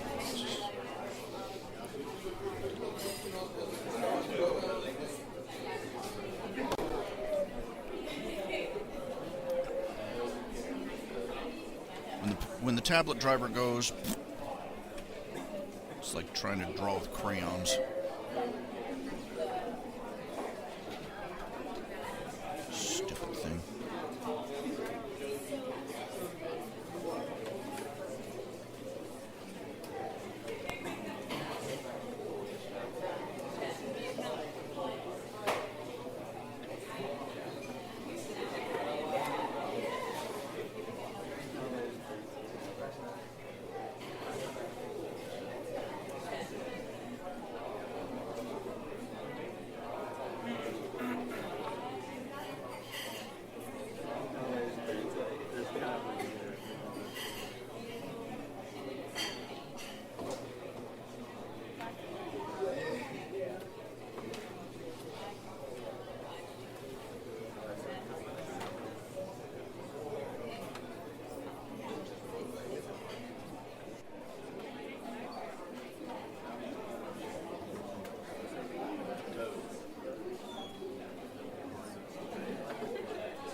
Darn it. Stop it.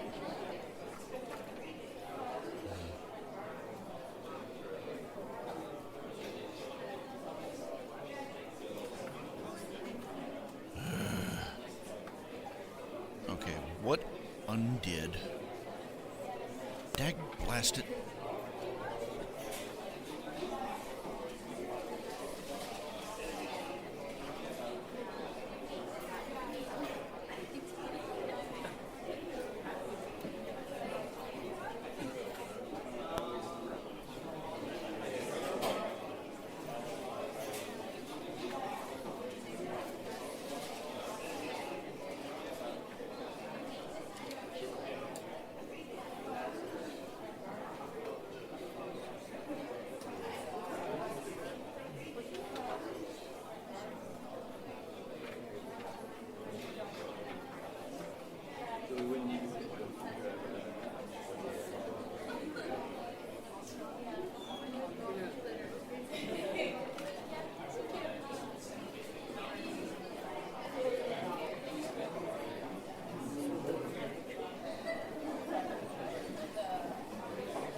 Downside is that if you ever make an overly complex spaceship, you got to draw that sucker every single time.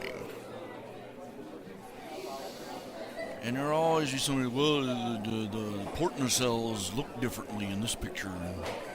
It's like, kill me.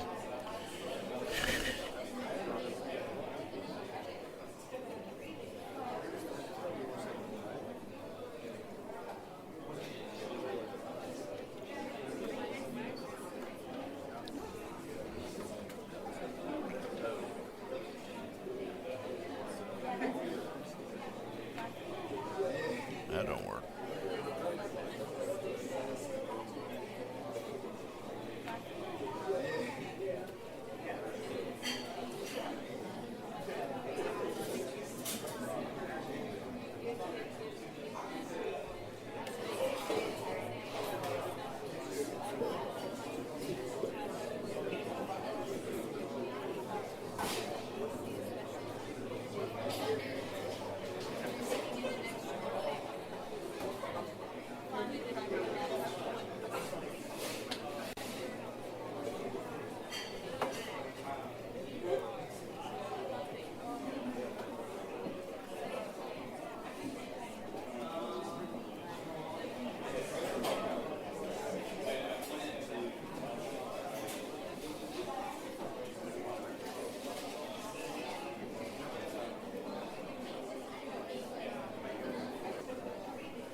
Think this one through.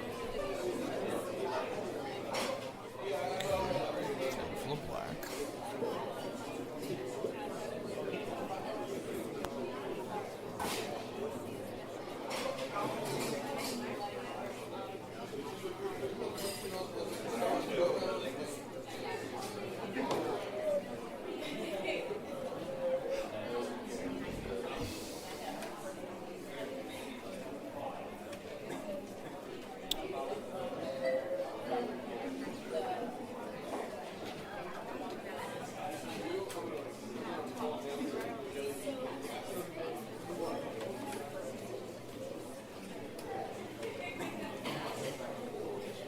Trying to think, but nothing's happening. So, later.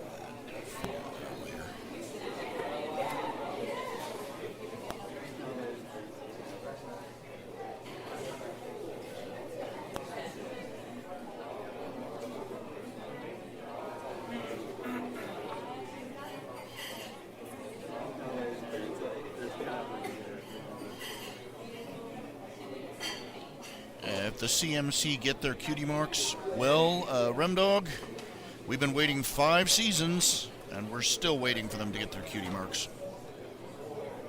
Doggone it.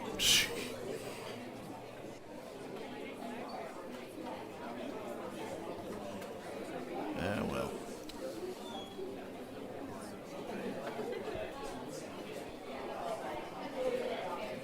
Oh, well, you know. Excuse me. Ow. Oh, that hurt. I felt that all the way down to my bones. Okay. Let's see. Trying to think. I can't think. Fine.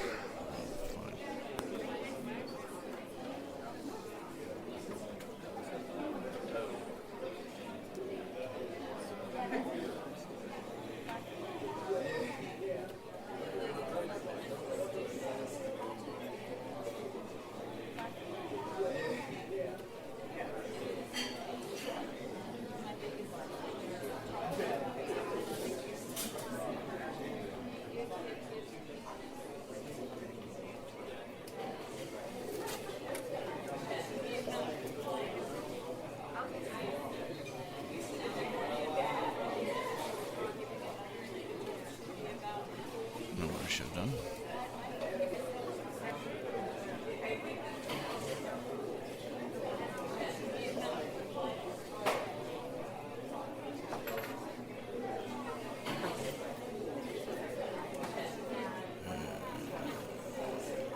should have.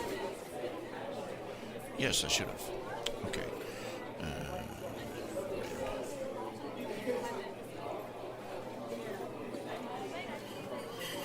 Okay, for white.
Have they had a new episode yet?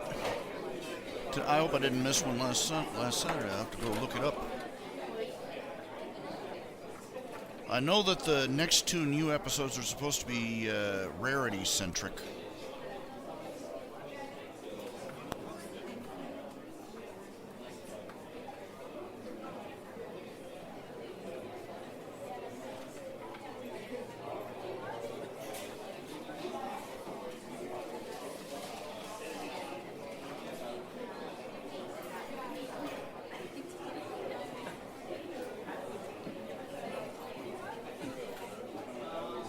September 12th. They're still doing reruns then. Oh boy. Ouch.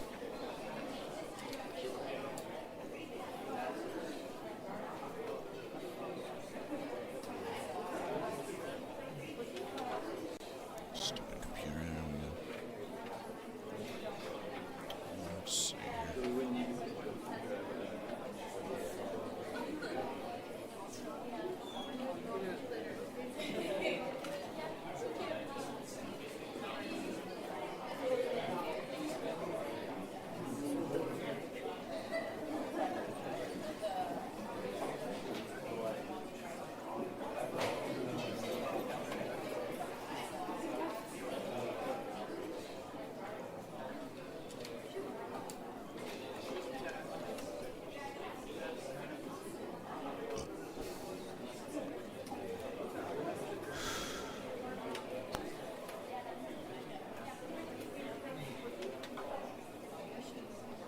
Lately, I've been feeling tanked out.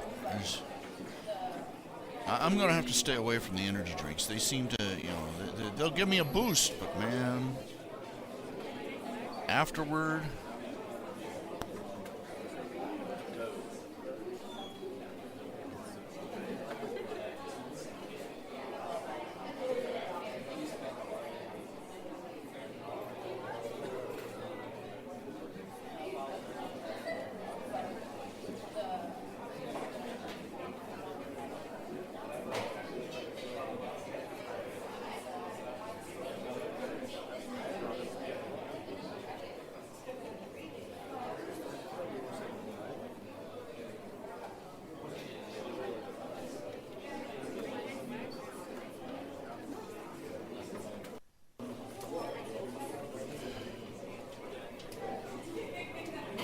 I swear, it's like my brain tries to latch on something to be depressed about anymore. Okay, I better see 2 things. I better see the Cutie Mark Crusaders get their cutie marks before this show finally goes off the air. And I'd better see Scootaloo fly. Word of God, straight from Lauren Faust. She's not supposed to be crippled. Lauren Faust says, she does know how to fly. She just hasn't figured it out yet. But no, they're gonna do the special noble golden cripple story with her. No. I'm not gonna have that. They pull that on me, I'm gonna have to track somebody down and hurt them.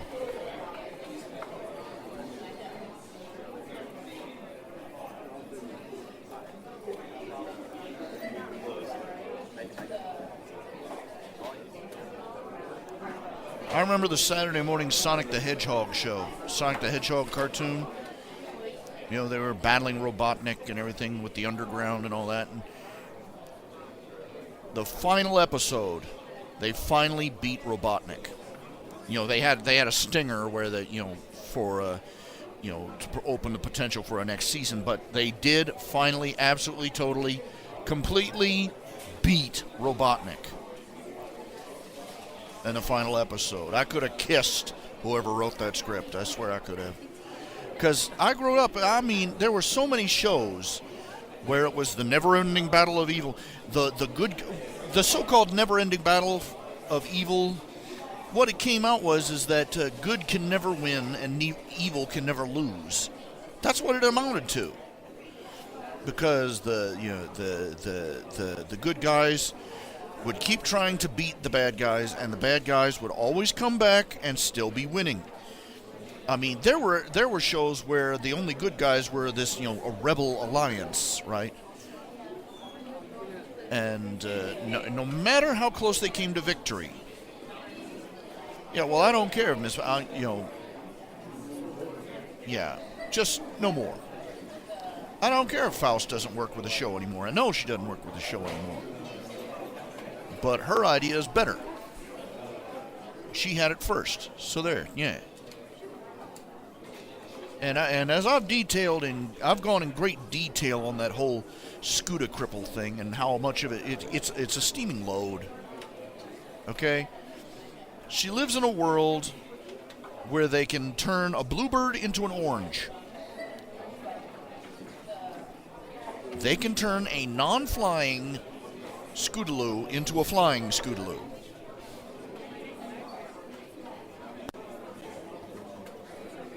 Yeah, it's stupid. I mean, we've seen Scootaloo literally drag 3 times her body weight behind her on wing power alone.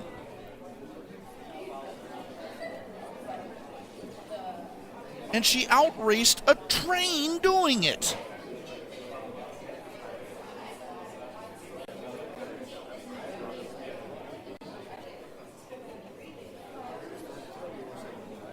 But somehow she's not supposed to be able to fly. Look, we have airplanes that have that much thrust ratio that don't even need wings to fly, okay? Seriously, they had this actually happened.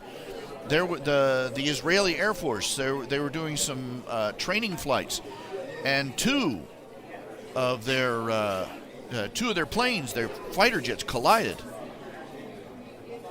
2 F-14s. One poor pilot died because his plane was just destroyed, but the other one, it ripped off. He didn't realize how badly it was damaged until he landed. He got out, the left wing was gone. Literally gone, no wing. He landed a plane with one wing. That's how much power is behind those engines. And look, Scootaloo, doggone, she dragged 3 times her body weight behind her on a regular basis, pulling that scooter with that wagon and her 2 friends in it, and whatever else they were hauling. At one point, she dragged her friends behind her. They were wearing skis, not even wheels, okay, across a sandy desert on nothing but wing power. She outraced a train to do, on that episode. But somehow she doesn't have enough wing power to get off the ground. Just point her straight up, she'll go airborne.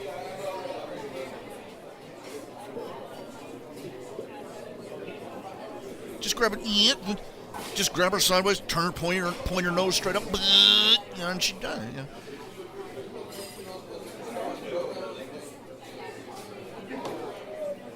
I like that one other author pointed out that what Rainbow Dash said in that episode. It doesn't matter that you can't fly. You're still cool. Just what a heartless thing that was to say to a little crippled kid. It doesn't matter.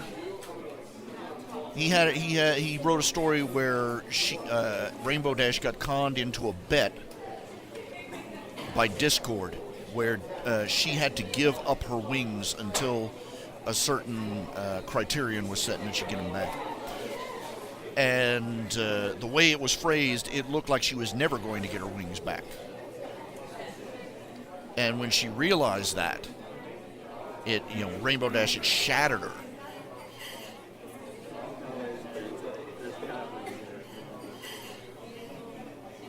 And Discord taunted her. Doesn't really matter. You're still you, right? And she said, yes, it does. How could you be so cruel to say? And that's when the light bulb went on. And and Discord said, well, finally, you got the message, and hands her wings back.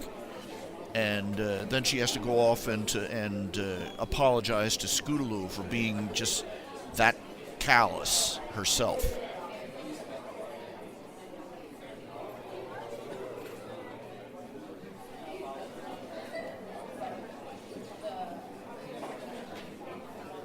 Look, they've got magic in a dozen of ways. They could find a magical cure for it.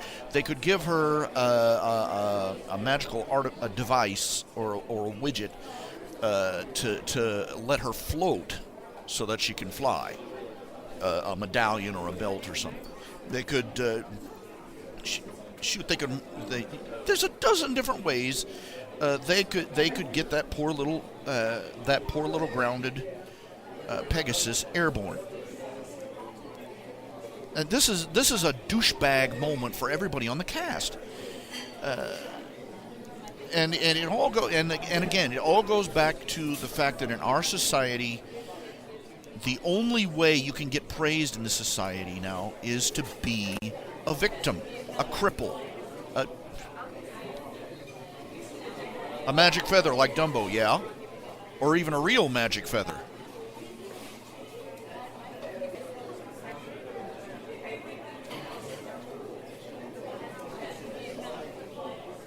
Yes, it's stupid. There are about 1,001 different ways that they could find to let Scootaloo fly with the other Pegasi. And this isn't just a matter of being, mildly handicapped, or this is a life or death issue. This is, if you're a Pegasus who can't fly, you can't get a Pegasus job. You can't live in a Pegasus neighborhood or participate in any Pegasus sports or physical activities, or you're outcast. Not by any effort, but just by simply not being able to fly.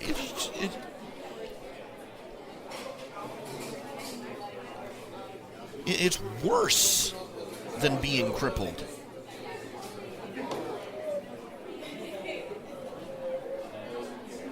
Because being handicapped in that way for a Pegasus, basically she is exiled by default from her own race.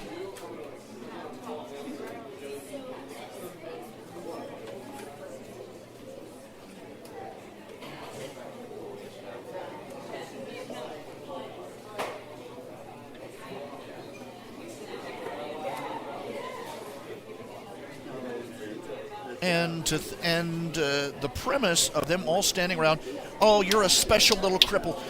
That is the coldest thing that, they went out of their way. I've harped on this so many times. They went out of their way to find a way to make a turtle fly. But they haven't expended 1 calorie of effort on helping poor Scootaloo, except to give her a pat on the back and tell her, oh, you're special anyway.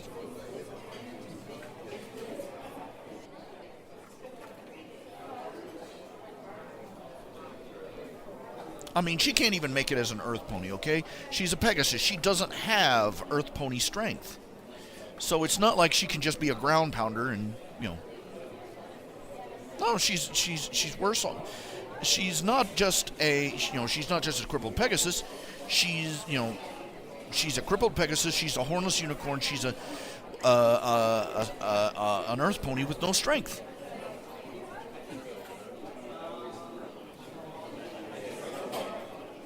Without her specialty, without her species' natural ability to fly, she has no place.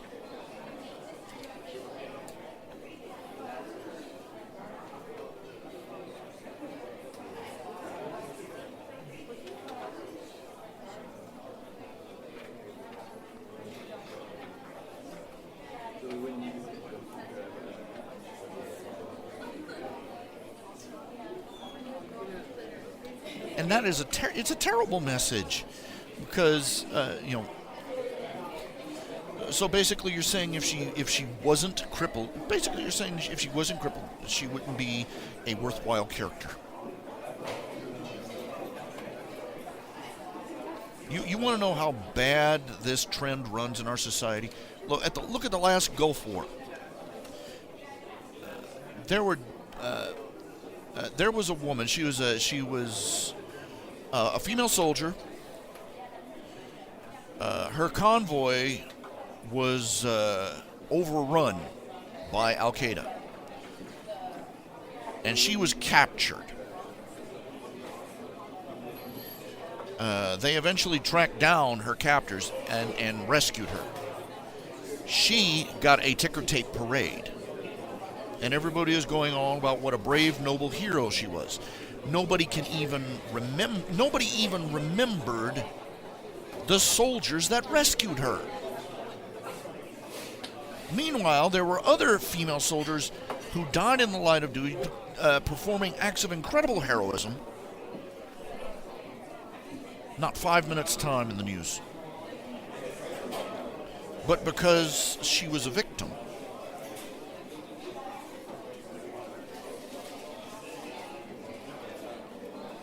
they called her a hero. Our society punishes real heroes. Our society punishes success. And our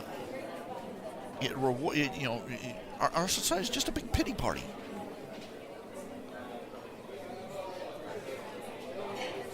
We don't have heroes. We have woobies. Oh, the poor little thing. Let's give him a ticker tape parade. And a government grant and a TV show.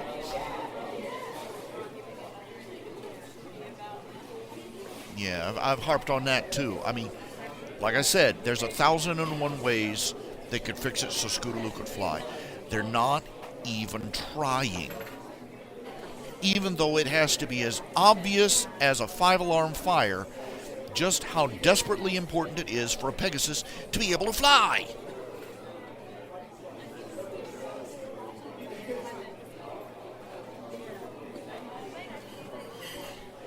It's hard, it's one of the biggest grievances I have with the show.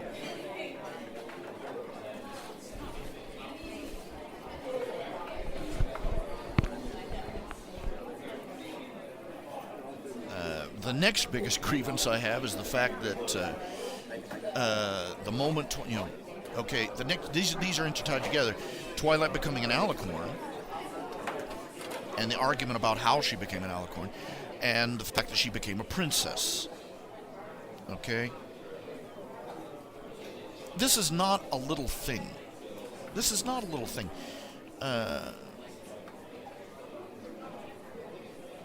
I want to have one episode where somebody looks at her and goes, I don't remember voting for you.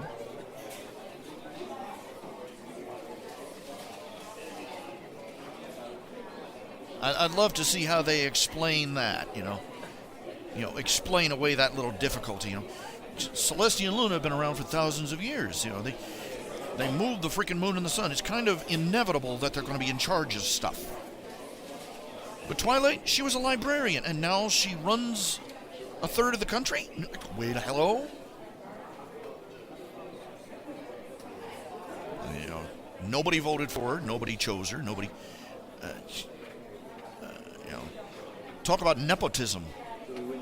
Especially if it was Celestia who raised her to alicornhood.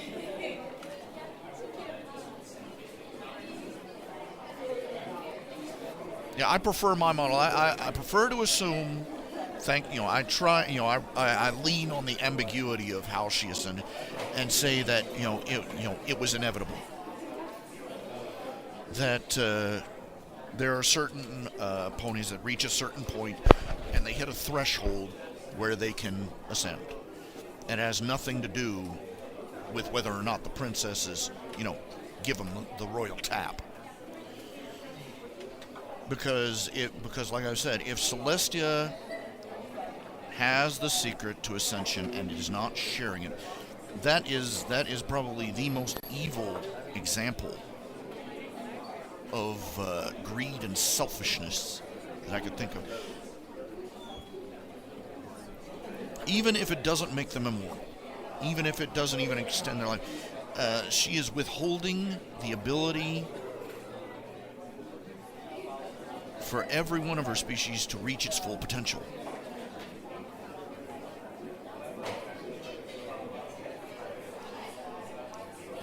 like being a nation of, being a butterfly and guaranteeing that everybody else stays a caterpillar.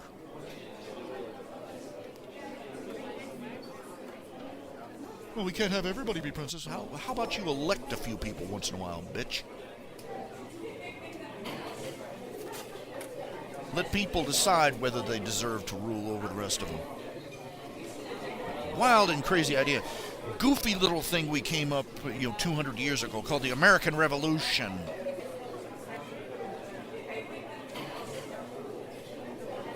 And Spike, what about Spike in particular? Well, the way that he's always the butt monkey, yeah. That's kind of a drag. Okay, there's a lot of little issues with Spike, okay? He's the butt monkey, he's the only main male character. And he's basically a doormat for the rest of them.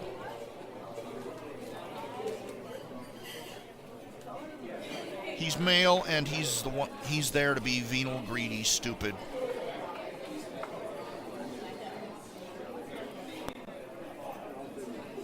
I'm not going to dismiss it. Oh, it's just a children's show. It's just everything's just something.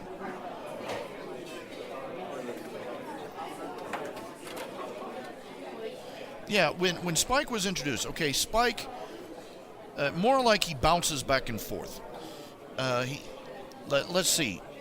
He's almost as intelligent as Twilight Sparkle. He's been living in he's been living in a college with her his entire life. He's a chef. He's been shown to be a chef. He knows how to play at least one musical instrument, the piano. And he's a housekeeper for Twilight Sparkle. He's been doing the upkeep and secretary. He's basically her butler and her secretary. She is, we're talking a laundry list of competencies here. But then you look at Spike at your service. And the instant he tries to do anything for Applejack, because he believes it's his obligation because she saved his life and he needs to, serve her in some way, and he instantly picks up the idiot ball. He can't cook to save his life. He can't clean. He can't do anything.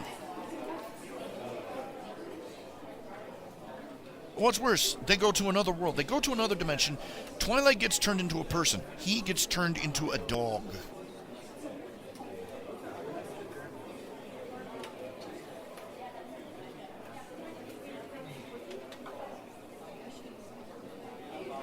It's not party pooped. In the Over a Barrel, he plays the piano while Pinkie Pie sings.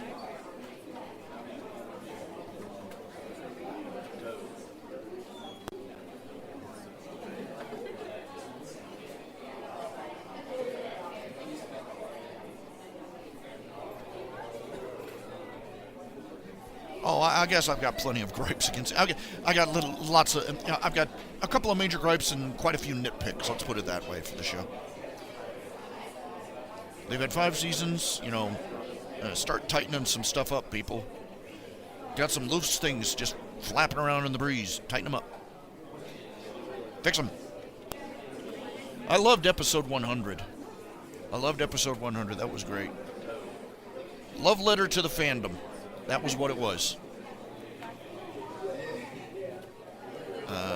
If I see any more, ambiguously gay duo innuendo with Lyra and Bon Bon, I'm probably going to have to hurt somebody physically. But that was great. You had Derpy Hooves. You had the Doctor who's in, and they're obviously a couple, which was just as adorable. The only thing that they were missing from that episode,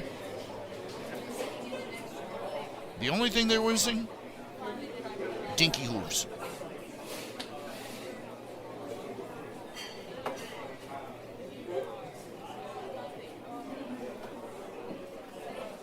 Let's see, Amending Fences. Yes, that was a very good episode. I have no idea why they colored Moon Dancer yellow. I mean, her character model, her original character model was white. Same color mane, but white. Go figure. But anyway, Amending Fences was very good. It finally addressed the question that was raised in the very first episode. She has schoolmates. She did. They liked her well enough to invite her to a party. And it was very interesting. It was a very, very good illustration, because for somebody who's a recluse, somebody who doesn't go out and socialize, for an extrovert, having somebody not show up for a party is like, oh, well, whatever, maybe next time. But for somebody who is an introvert, to go so far, and for them, they've laid it all on the line. They from their perspective, they committed an incredible risk. And to be snubbed with no explanation would be devastating. No, Twilight's mom is sort of a pale lavender. They should have just kept her coat white. Is all I'm saying. She looked better with it, but that yellow color, bleh, looked like she hadn't bathed or something. Like she hadn't washed. Like she yellowed with age or something. But it was a very and the way she finally broke down and spilled her her heart about how hurt she'd been. I'm like, oh, it was so real. It was so true to form.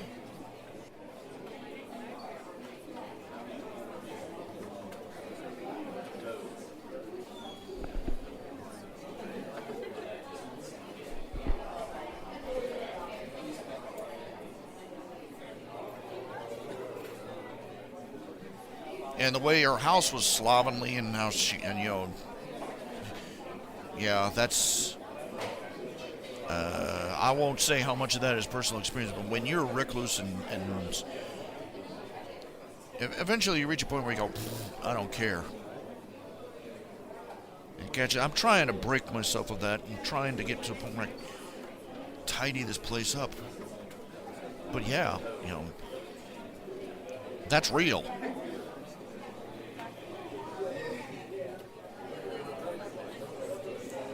People's private space is often a reflection of how they feel about themselves, how they feel about the world around them internally.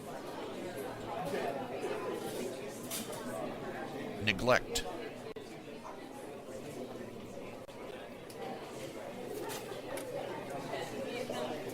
People who are seriously depressed, or people who are, just, you get what I'm saying, though.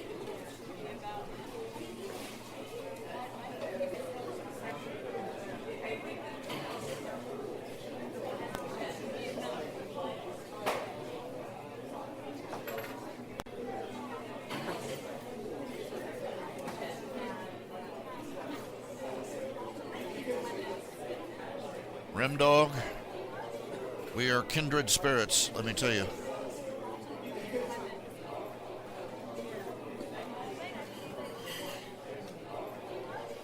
Trying to figure out which pile of trash has the bugs keep taking bites out of you. Yep, that would be me. Yep.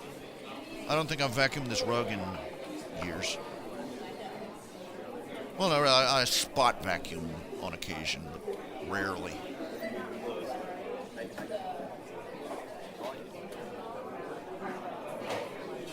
Sometimes I look at this place and I think, let me take my computer out and we'll burn the rest.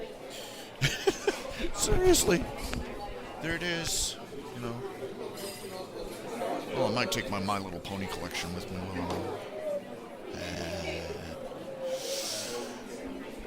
Oh, man. Anyway, there you have it,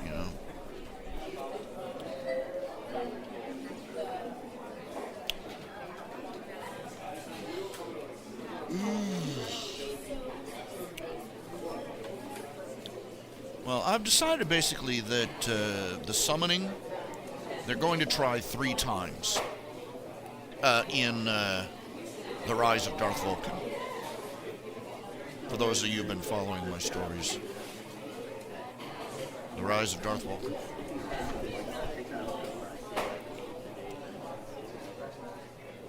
And then when that doesn't work, they're finally going to go back and listen to Diamond Tiara again.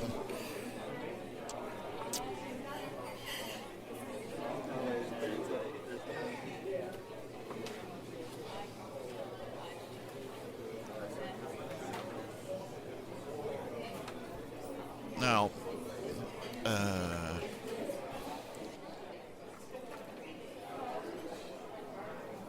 this is a little bit of a spoiler. Okay, give me a second. I think the computer just froze. I think Foxfire just froze. Ah, darn it.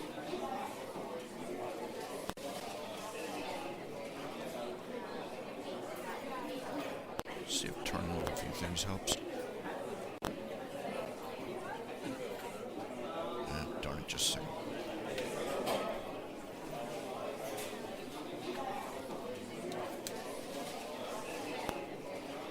Yep. Come on, computer.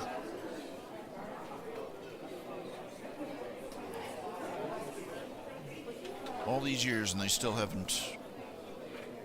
I don't know. There we go. Nope. Still lagging. Well, sort of an island. Just a a few. I got like one of each. Like little figurines. A couple of them were gifts. I've even got a DJ Pony vinyl scratch. And a Pinkie Pie Christmas tree ornament from my sister.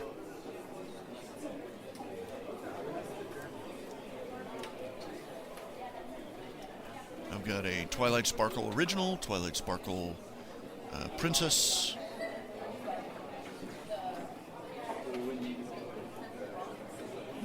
One of each, pretty much. Yeah.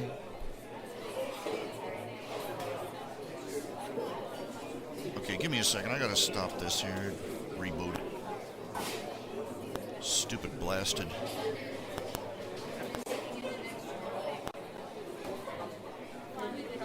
Now even the tax manager is lagging. That's terrible. Okay, let's see. Firefox is using 1,200 megabytes all at once. Jeez.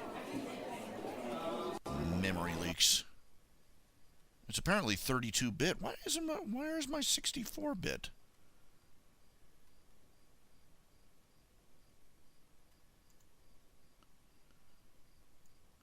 How do you switch over to 64-bit Mozilla Firefox? That's my next question. Let me reboot this.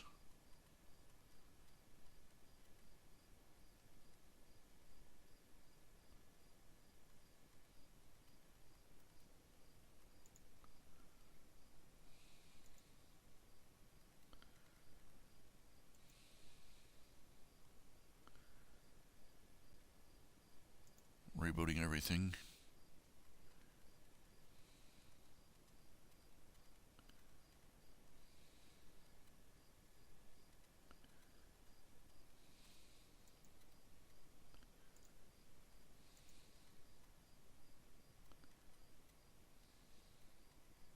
Does anybody know how to switch? Coffeetivity? This is where the coffee noises are coming from. Coffee house noises. Let's see what. This is supposed to be university undertones.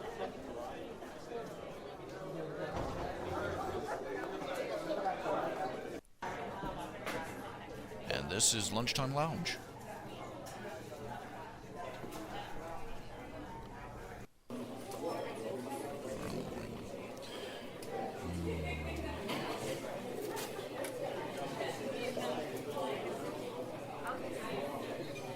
Oh, they only have the developer's version for 32-bit? Okay. 46-bit. Okay.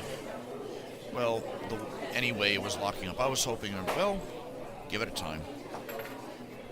No, I'm not going to have Megan, the G1 heroine, show up. A lot of people are making different suggestions.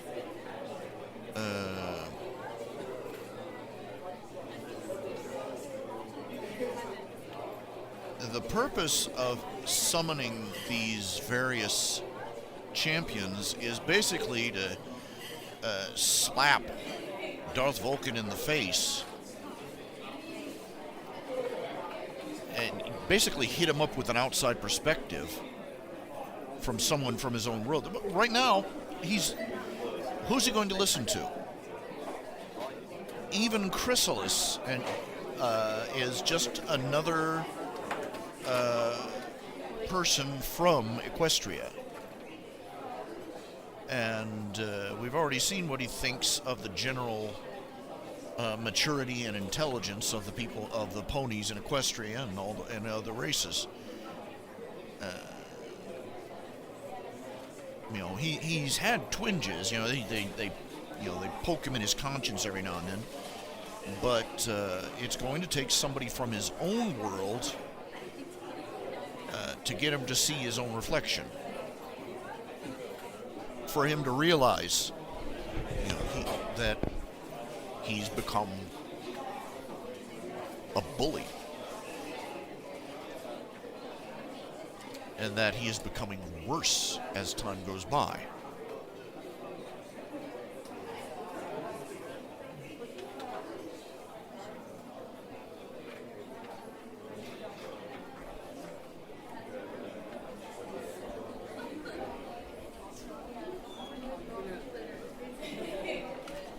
Look, if I wanted to use Internet Explorer, I'd just upload Internet Explorer. I'm not going to use Internet Explorer just because it calls itself Edge now.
He has to be confronted by somebody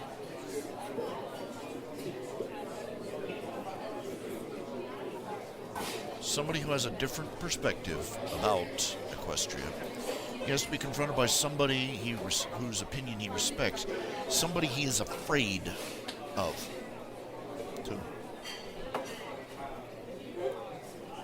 I mean, he's been scared.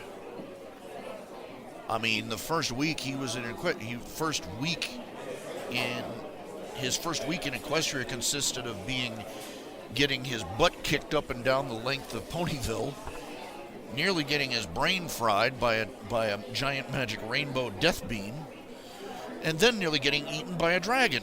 So he's had kind of an interesting time.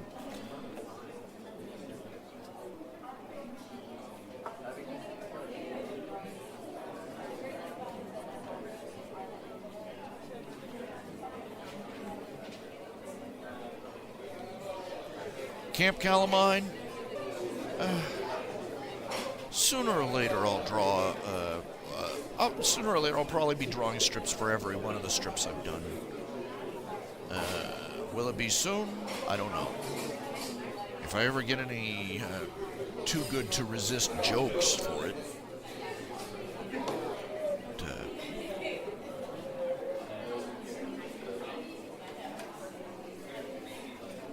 Yeah, they treated Darth Vulcan poorly, but think about this. Keep this in mind.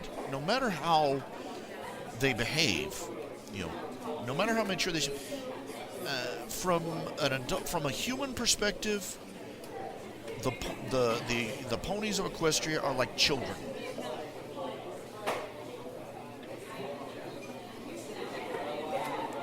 They're reactionary. They're easily frightened, panicked. Yeah, they do. Many of them do. Terrible things, but they're cruel in a childish way. In the way that children are cruel. And they've been living for 1,000 years under a golden, glowing mother figure. They're like children. And when a scary man in a scary costume landed in the middle of their village, they did what any group of children would do. They freaked.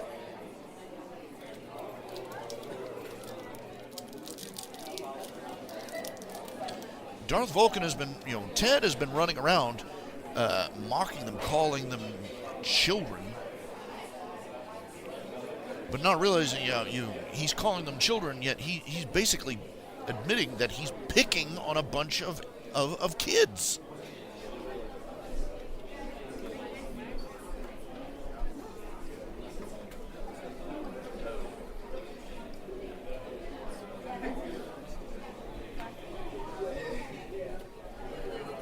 No, the Cutie Mark Crusaders are more like a force of nature.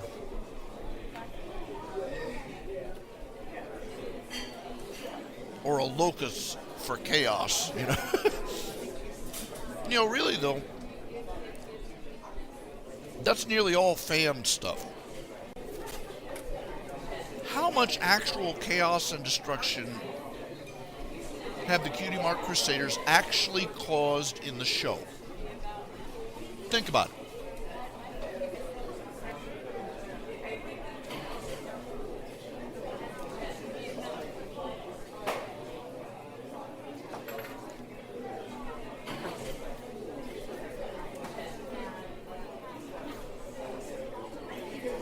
Anything that, any damage they've caused has been their own stuff falling on their own heads. They go ziplining, they fall out of a tree. They build a float for a parade, it crashes with them in it. They do something for a talent show, the scenery falls on them. It's not like that every time they go around town, they're leaving a trail of destruction in their wake. That's the thing of it. Anything bad that the Cutie Mark Crusaders cause happens to them, never to anybody else. They only got covered in tree sap once, but that joke's getting old. And they only the show only used it once, but everybody else uses it every other 5 minutes. I'm like, guys, really, seriously.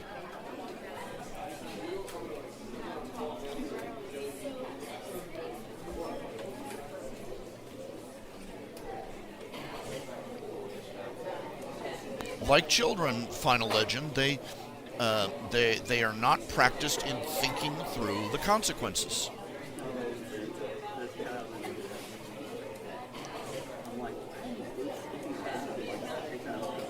To them, the first thought they had about these, think about it, when they were trying to reform Discord, Twilight regarded the reform spell she was looking for the way, like a make them a nice person magic button. She didn't reflect on the ethics of it, of tampering with somebody else's mind. Celestia did, and she chided her for it at the trial.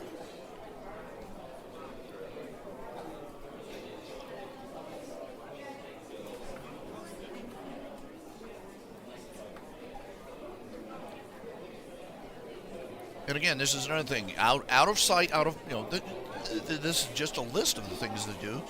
They're very childish. Of course, it's a children's show. They're going to write the characters so that they relate well to a children audience. But the consequence is that, in a matter of sense, they're a very childish race. Out of sight, out of mind. Once they've dealt with if it isn't directly in front of them, they forget all about it.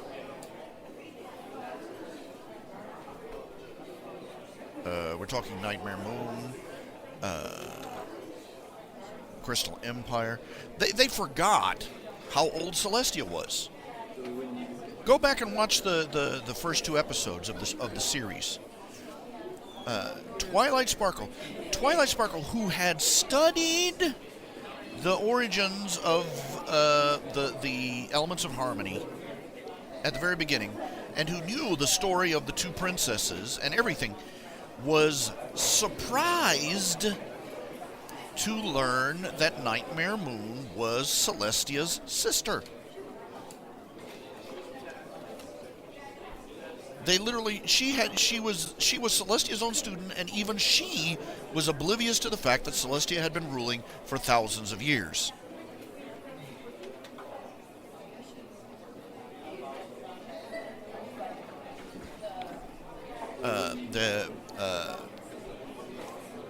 They deal with, one episode they deal with Cerberus leaving his post at the gates of Tartarus. Briefly, as a side joke.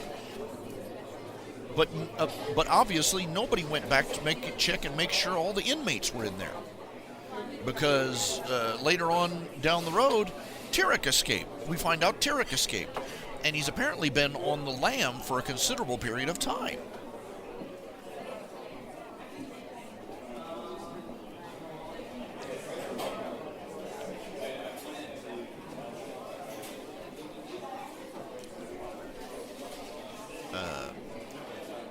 They don't find out about the fate of the Griffin kingdom until it literally bites them in the butt. I mean, we're talking about an empire right next to Equestria that collapsed, and the latest information Twilight Sparkle had about it. Twilight Sparkle, one of the princesses of their country, the latest information she had about a neighboring kingdom's political state was a book that was at least 20 or 30 years old.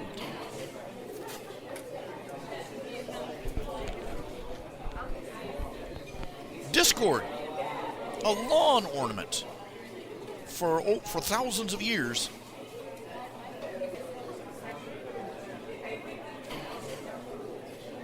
Right out in the open. Nobody remembered who he was until after he escaped. The Crystal Empire. Nobody even remembered the Crystal Empire. Again and again and again. It's like out of sight, out of mind.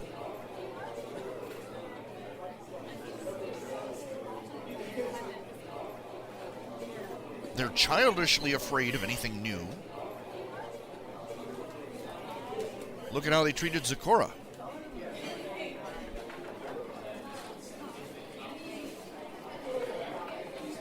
They might. Celestia is going to have one terrible epiphany near at the climax of this the climax of Darth Vulcan, and Luna's going to realize some tragic things too. And so I suspect that everybody's going to have a rather painful learning experience. I think one of the things is that it's not going to entirely be their fault. Their out of sight, out of mind phenomenon.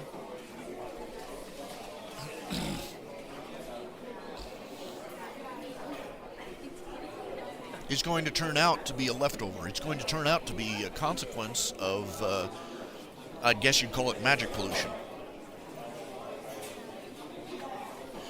Now remember, with the founding of Equestria, you remember the hearthwarming story.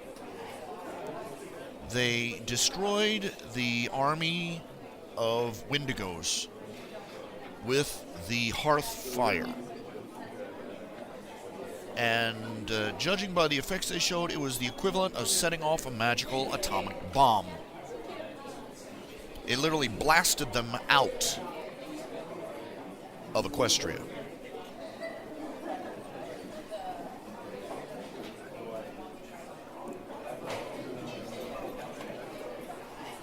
It didn't affect any living thing except the Wendigos. But you got to figure that there was a nice big ring of magical fallout from that. And then again, you have all the times they've fired the orbital friendship beam with the elements of harmony. The time that Shining Armor and Cadence blasted every changeling in Equestria clear out to the wastelands with a single blow. You got to figure there's a lot of shall we say happiness and sunshine magic fallout. Probably in a nice big ring all the way around Equestria.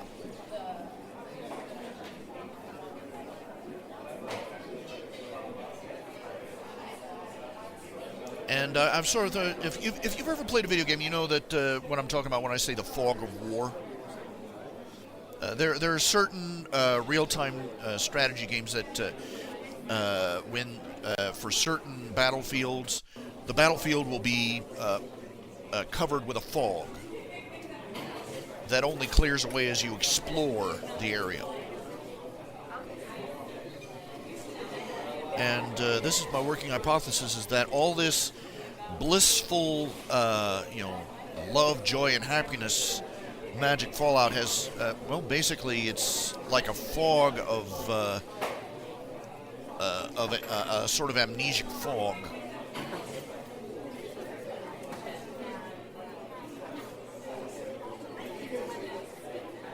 That, it doesn't erase memories, it just sort of puts people out of the mood to think about certain things. It'll drift over an area where a battle took place, and it'll go, oh, don't think about that. Don't worry about things. Everything's wonderful. Sunshine and rainbows. Love and tolerance. Puppies and kittens and rainbows, pink fluffy unicorns dancing on rainbows.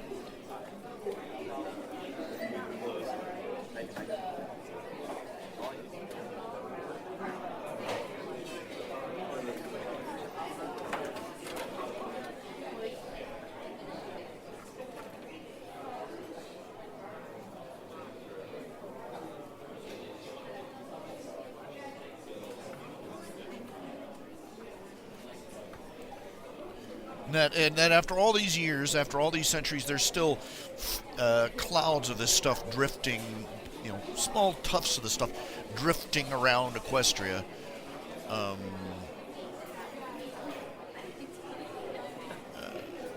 Basically promoting this out of sight, out of mind attitude about things.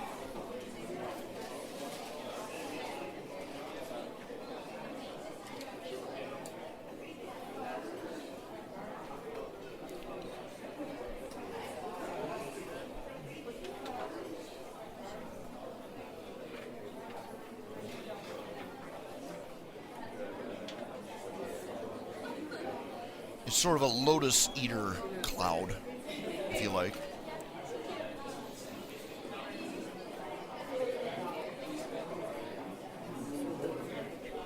I don't want to make it too grimdark, is what I'm saying here. It's, it's not like these clouds are going to fall away and they're going to look around and they're actually living in an apocalyptic wasteland or anything. It's just that the high magic background in their kingdom tends to encourage a sort of oblivious attitude to anything that isn't immediately urgent.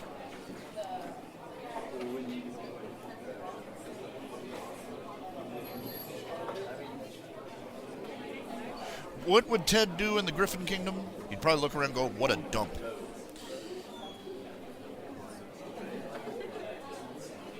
He might hire some Griffin mercenaries, but he wouldn't want to stick around there any more than you would.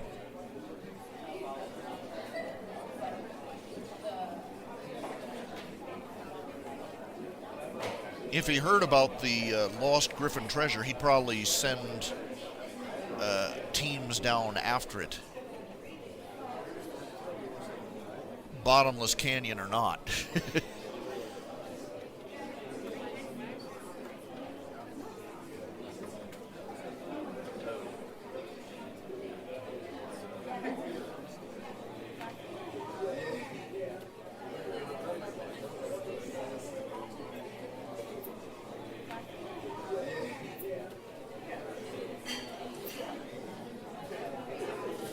That was a very poor episode, really. I can list off the things I didn't like about it. I don't like the fact that Twilight Sparkle is blindly accepting the orders of a table. You know, she's gone from blindly doing whatever Celestia says to blindly doing whatever this table says. Taking no initiative for herself. Making no decisions, never overruling anything that she thinks that this magic table is telling them. I'm like, what the hell, Twilight? Oh, well, it only asks for you, too. We don't need to send the rest of the team. Kiss my cracker butt, woman. We're going in there with a platoon.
Seriously, yeah. They lose one trophy and their nation collapses. Well, if it, you know, I can imagine that. Well, if it was a spiritual icon, I could see that happening to some degree. Think about what losing the Ark of the Covenant did to Israel. Mind, there were some genuine metaphysical and supernatural reasons for that. But the loss of it, you know, just speaking materially, had to be devastating.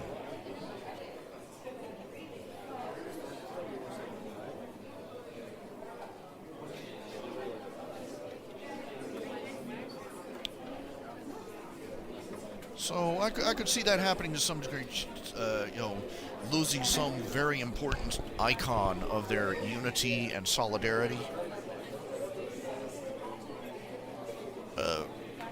Totems like that have been very important to cultures all over the world.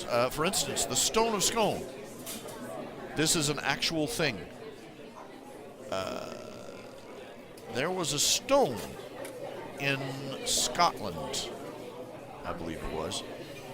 The king, the heir to the throne, was to be crowned while he was standing on it. It is said, one of the folklore is that the stone itself will roar with joy when the true heir of the throne of Scotland stands on it.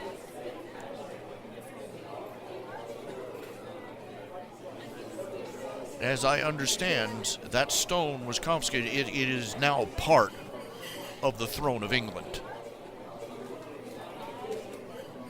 They built, they just whittled it down to a square and stuck it in the base. Think about the crown jewels. Think about the symbolism of a crown or a throne, or they're I can go on and on and on.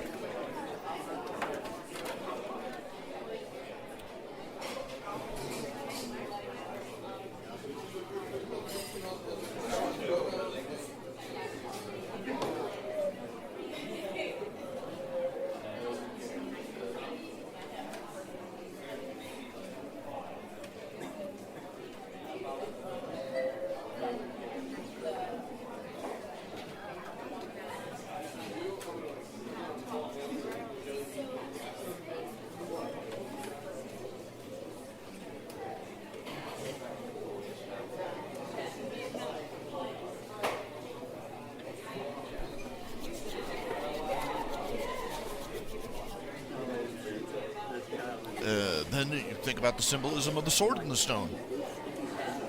Mythology built around certain iconic items and symbols is quite common. And the loss of those icons can wreck the morale of a nation.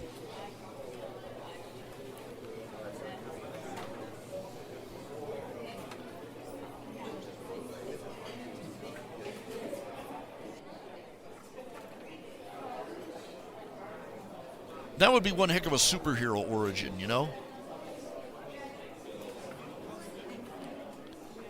some tourist or something actually manages to touch the Stone of Scone and it roars.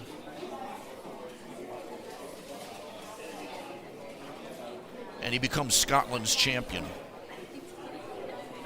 Be kind of awesome.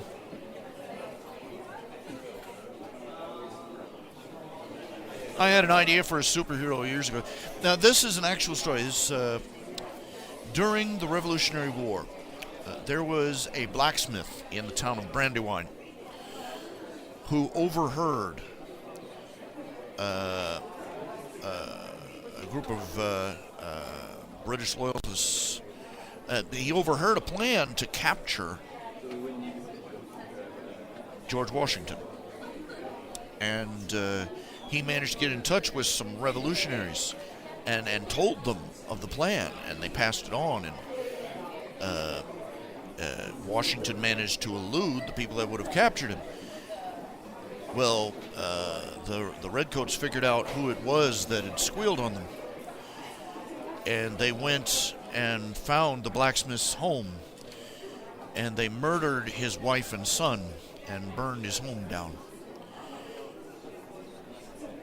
The blacksmith came back, found what had happened. He took a hammer. He took a blacksmith's hammer, a 15-pounder, one of the great big ones, out of the wreckage and went after the nearest garrison. He killed 15 armed men before they finally managed to gun him down. 15 redcoats with guns, bayonets, with nothing but a hammer.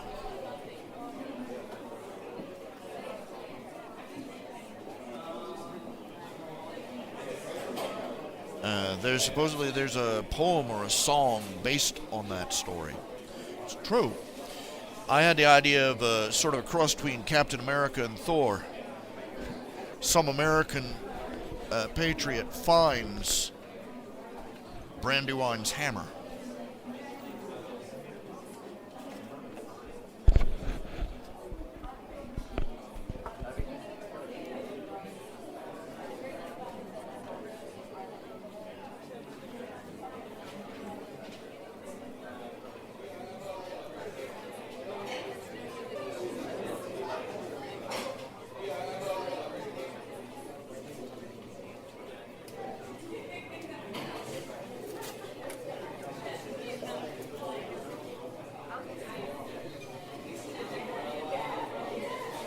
He picks it up. He has he has all the memories of everybody that's ever handled or touched the hammer.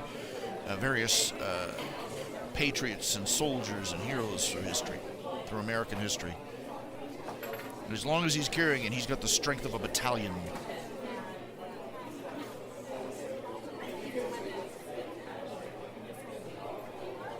He's also got the whole, tri-corner hat,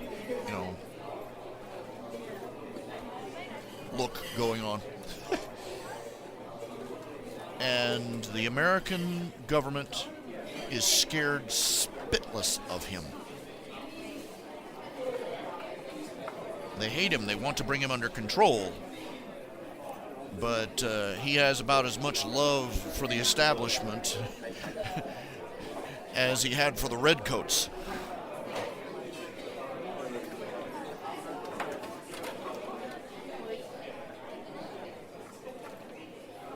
Because he had been there in spirit at the writing of the Constitution and its signing, at the writing of the Declaration of Independence. He knew what kind of country they were trying to make, and he's not fooled.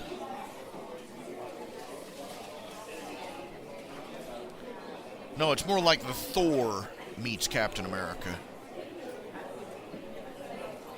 He's a patriot, which makes him the biggest enemy of a politician that ever walked the face of the earth.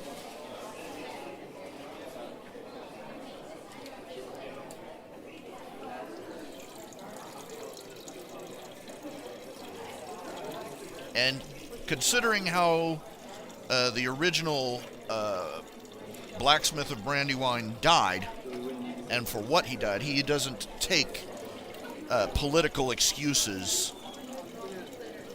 lightly.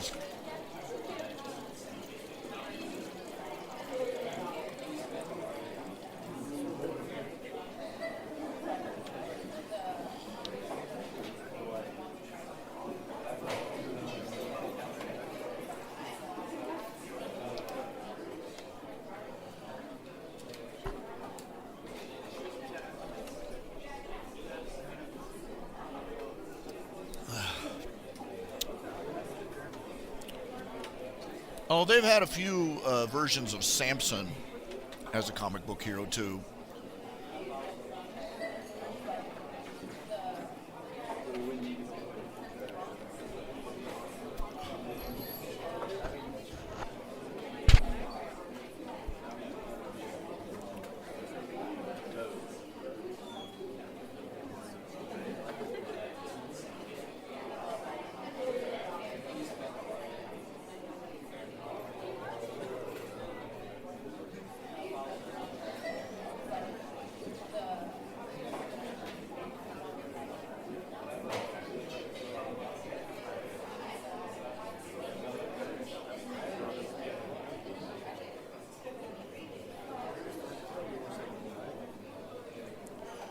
Okay, it's 9:30.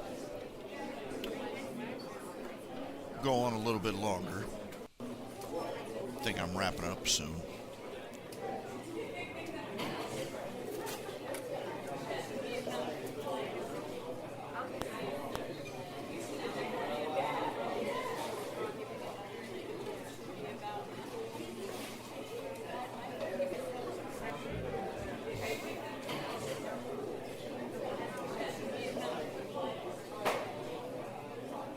Let's see.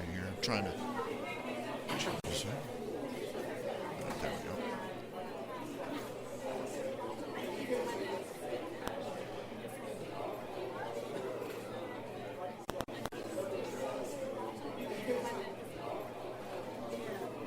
Then there's the story of Cuchulainn. That's a Celtic hero, quote unquote.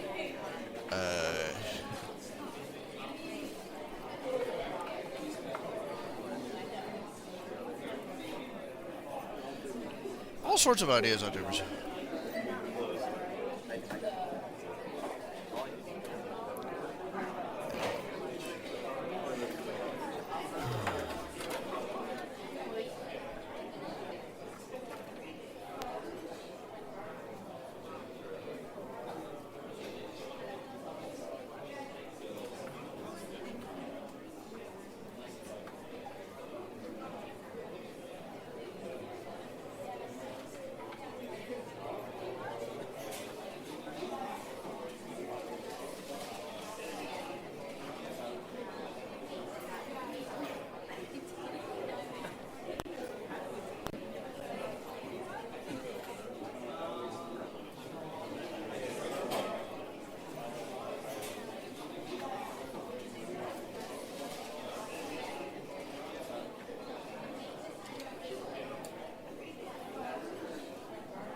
Okay, here's another. Okay, jeez. Sometimes some of these writers, I just want to slap them. Okay, let's see. We got a self-insert story here where Princess Cadence has divorced Shining Armor in order to be with her human lover. Okay. Yeah. You remember Shining Armor? The one, Shining Armor and Cadence, the ones who loved each other so much with such intensity that they literally blasted an army out of Equestria with a love-powered force field. We're getting a divorce now.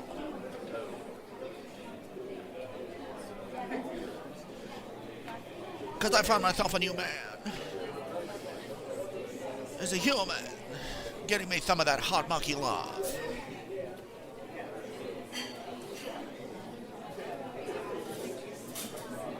There are just some people you just want to slam the toilet lid on their head and hold it until the bubbles stop.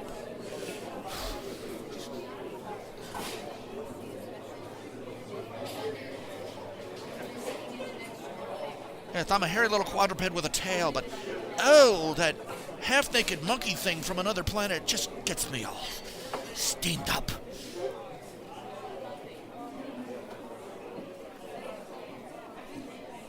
I'm serious, there's some seriously awful things out there. Some really awful ones. I remember we're talking Gary Stu to the nth power.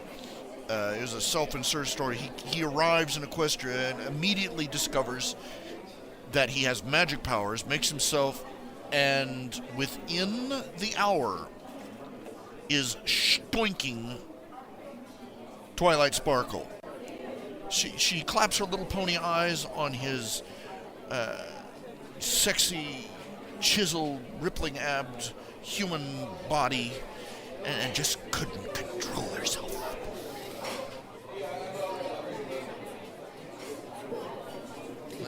And it gets worse from there. Yes, it does. It does actually get worse.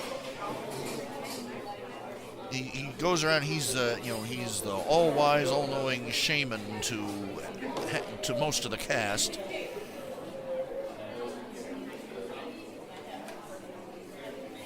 He ends up marrying Pinkie Pie at the end. She has 2 children, then she dies, and then he finds out that Luna locked his powers away to prevent him from being too overpowered, and so he slaps her around, but she forgives him. And this story was what inspired Crapsack. You know?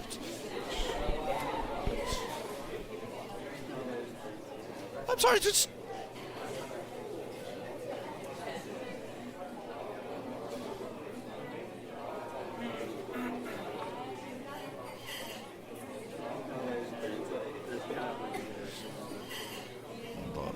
Just these people, they come in here, they find a new fandom, they look at the characters, they look at the show, they look at the cast, and the first thing that comes out of their tiny little minds is, I want to stick my wiener in it.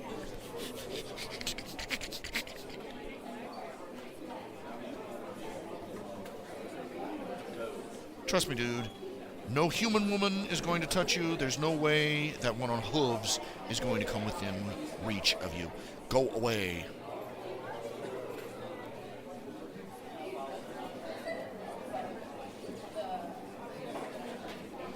No, Spike doesn't say epic no. He says...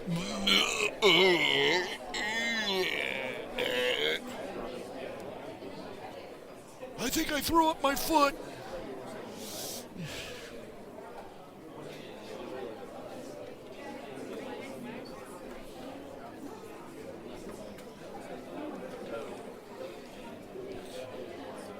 Every other human in Equestria story is about how the ponies are all horny for that hot monkey love.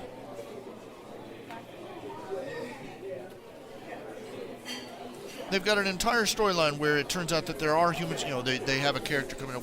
I forget the name of the story, but the protagonist is a human in Equestria, and he's arrived in Equestria, and there are already humans there, but they are unintelligent, barely more intelligent than monkeys. And he loses his voice, and for like 15 chapters, he's incapable of finding a way to convince people he's intelligent. Look, I know that was the plot of Planet of the Apes, but it was stupid then, and it's stupid now. And what's more is that the ponies use the humans for sex.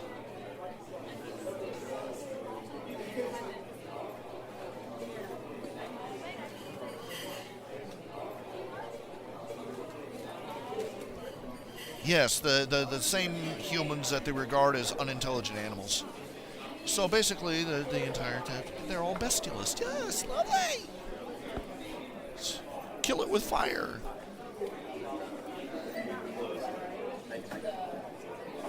I was initially annoyed by the incredible stupidity of the whole thing, just because the only thing wrong with the guy right from the beginning is that he's lost his voice. He can actually understand what they are saying. He can understand them when they're talking.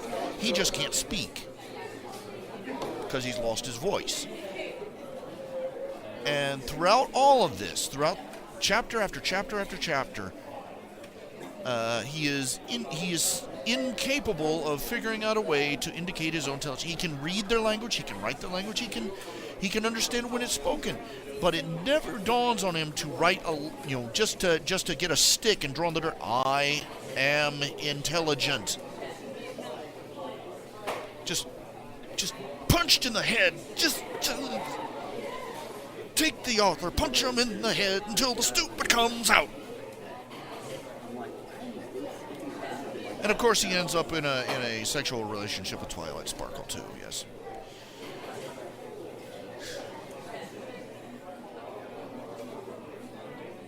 What the hell?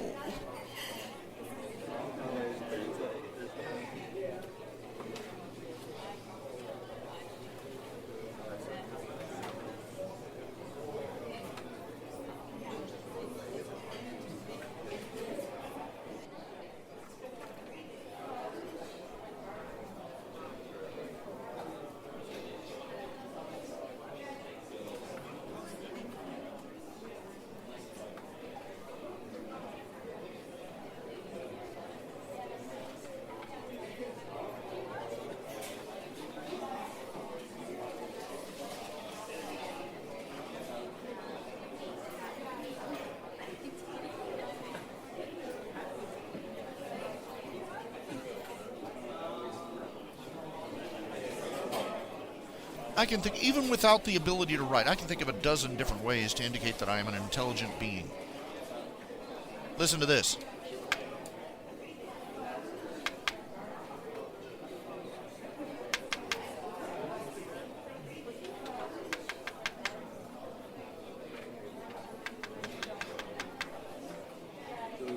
Tell me when you figure it out.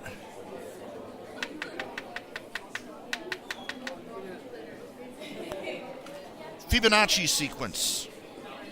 Or we could go with the prime numbers. 1, 1, 2, 3. 1, 2, 3, 4, 5.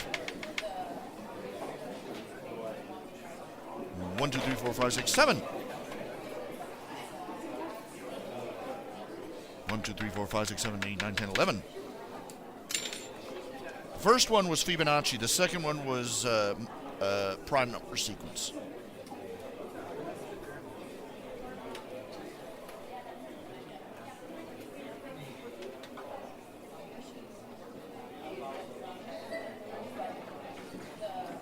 The Fibonacci sequence is, well, to start out with, is 1, 1, 2, 3, 5, 8, 13, 21, 8,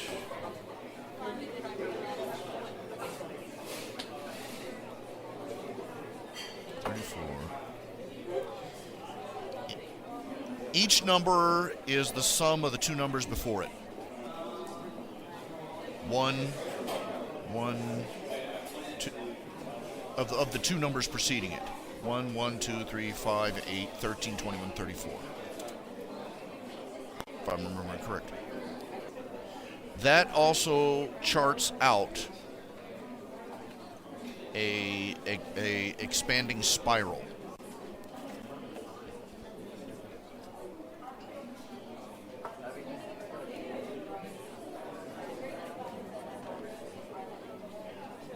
Oh, I did it wrong. 12. My mistake.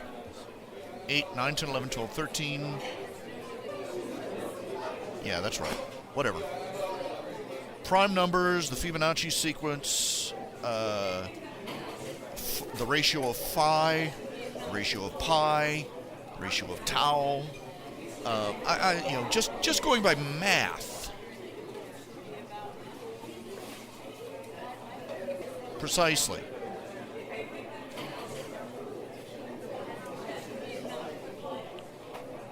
And there he was in the room with Celestia, Luna, and Twilight, the three most intelligent and educated ponies in Equestria. And or even just wetting his finger and writing his name. Just something. Come on.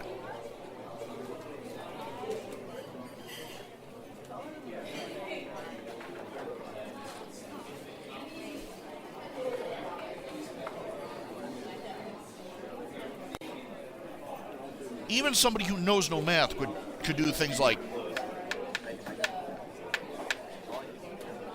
or just tapping out numbers, just anything. Sign language, hand gestures. There's no end to the ways he could have communicated the idea. I am intelligent. Please do not have me fixed. But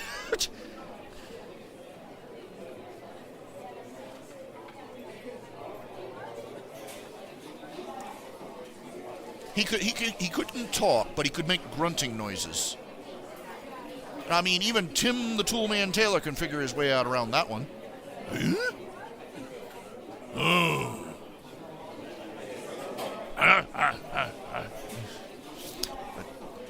Come on.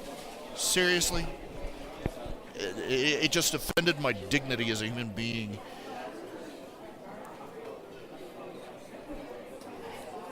All these stories, they have humans and ponies falling in love with each other. I can see that happening. You fall in love with a person, not with their physiognomy. But all the stories where they go for the just monkey on pony love. No.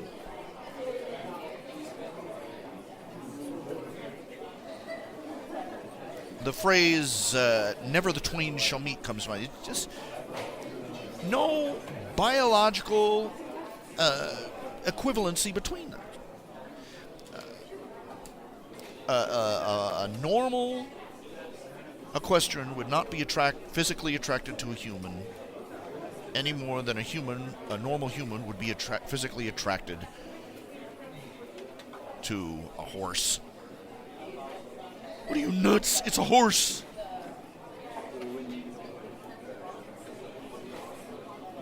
Now, I can, some of the stories, they have the anthropomorphized characters. They're more human. They're bipedal.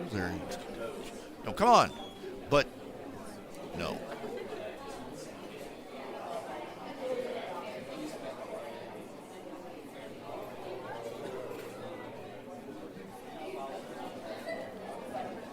I think that what gets me about that story is that the fact that the ponies explicitly regard humans as unintelligent animals.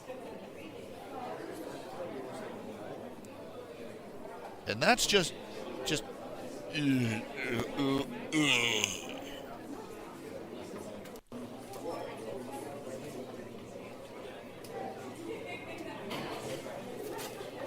Nothing's been more costly to humanity than quote-unquote free love. Once you've eliminated the primary, once you've eliminated the primary moral and ethical boundaries of sexuality, everything else falls fast. The next boundary level just falls that much faster. Once they've breached the gate, the inner walls are going to fall too.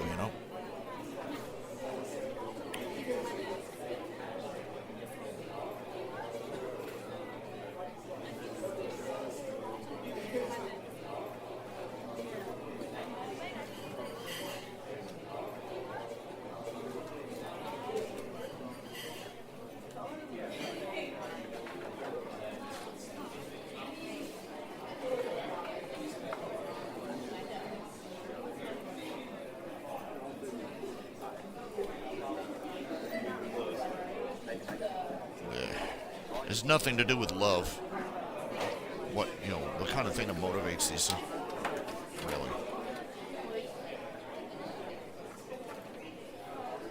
Really. Some of the stories where one of them turns into a person, the equestrian turns into a human, or the human turns into equestrian, that's different.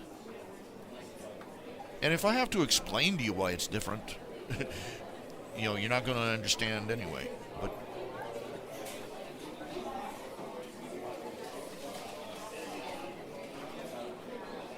no, I think that there is. I think that there's supposed to be. Basically, there is a fundamental, unspoken but obvious difference between the races that are intelligent and the races that are animals.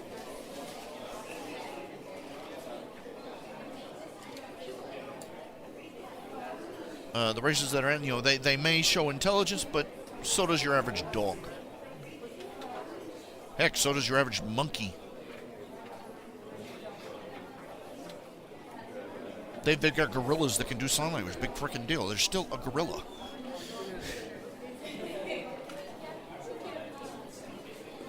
I think that most of the animals that Fluttershy associates with, they're about at the most intelligent. They're at the Coco the gorilla level, but they're still animals. They lack that fundamental spark that distinguishes a sapient race.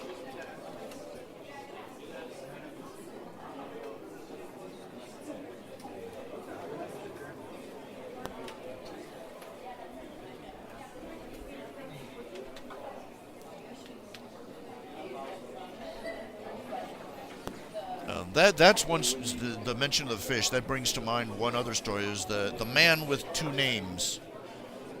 That was an epic example of awful too. Here's the premise. Some of this is revealed as the story goes on. Man goes to Equestria. The man in question is the son of a Baptist pastor. He feuded with his brother for the pastorate. They argue, they get in a fight, he stabbed him. and ran off, thinking that he had murdered his brother. And by whatever coincidence, he ends up in Equestria.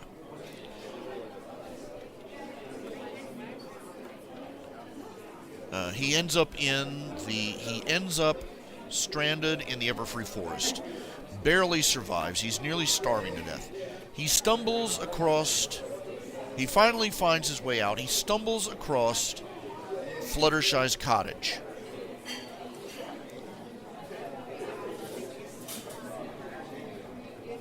He goes into her house. He's starving to death. Remember this. He goes into her house. He sees the chickens out back. He goes into her house, walks past all the cupboards and shelves and the refrigerator full of food, picks up a knife, goes back outside, kills one of her chickens, and is roasting the chicken in the fireplace when the ponies return and catch him.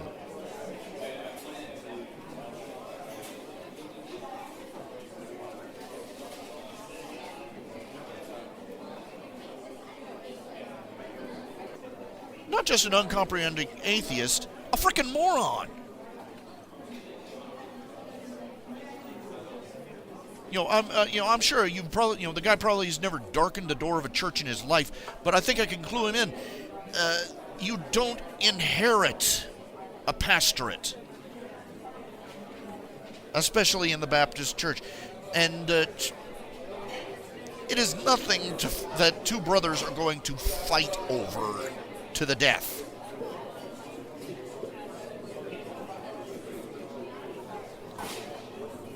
And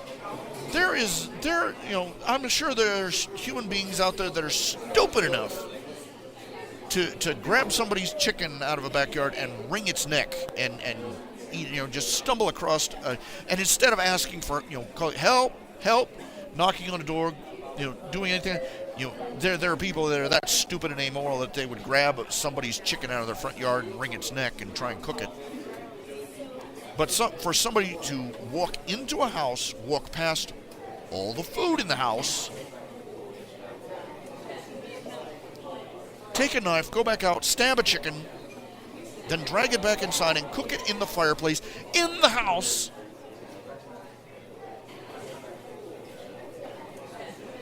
that's epic levels of stupid. And then the idiot ball passes to the rest of the cast, because they treat him like a convicted murderer the rest of the story. I hate to break it to you, okay? Every last one of the main characters has a meat-eating animal as a pet. Okay? At one point you see Fluttershy feeding worms and fish to her pets. She's not stupid. But they work. They have griffins. They have minotaurs, diamond dogs, countless other species that are obviously not herbivores that they work with and socialize with. This guy eats one chicken and they act like he's a demon from hell. The author was just a moron.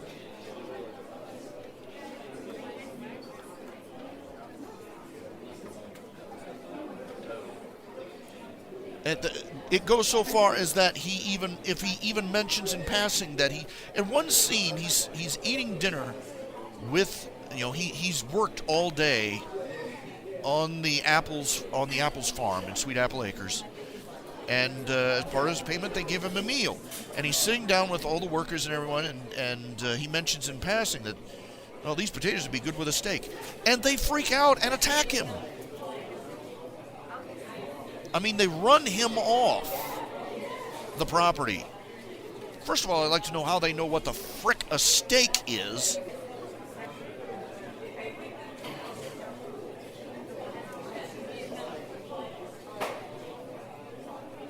And it just goes on and on and on. The story ends with them trying to lynch him.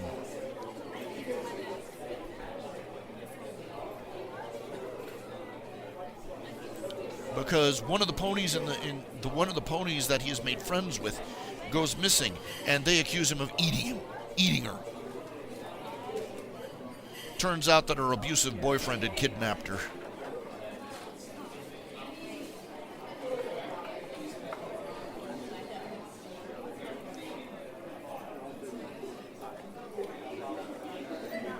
And Luna ends up giving him the mark of Cain, literally.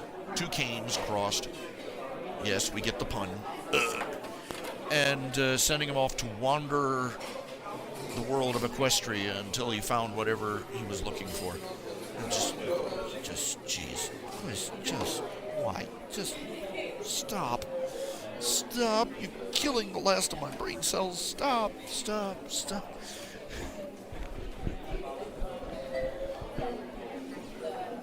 Look, they eat eggs. They're not stupid.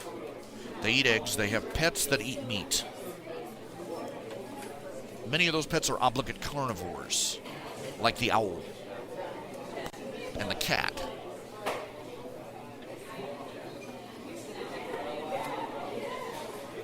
And throughout the entire story, Twilight Sparkle has been trying to lobby to get him thrown back out into the Everfree. She wants to classify him as a wild animal and throw him back out in the Everfree. He has no claws, he has no fangs, he has no scales or quills or any other form of natural defense.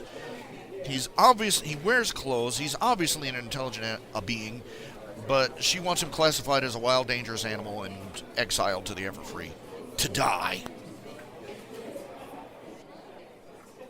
I kept hoping it would get better. Every chapter got worse. And I was like, this is stupid. I explained to him at length, no, that's not how a pastorate works. No, that's not how churches are run. No, they are not militant vegans. They eat eggs. They feed their pets meat.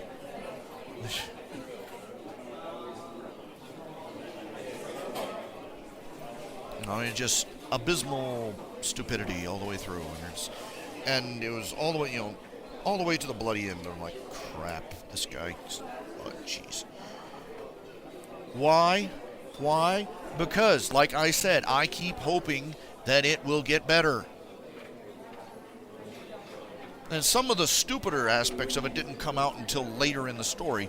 You don't find out that he supposedly murdered his brother for a pastorate until a flashback about 2/3 of the way through. I just thought it was an interesting I thought it was going to be an interesting story.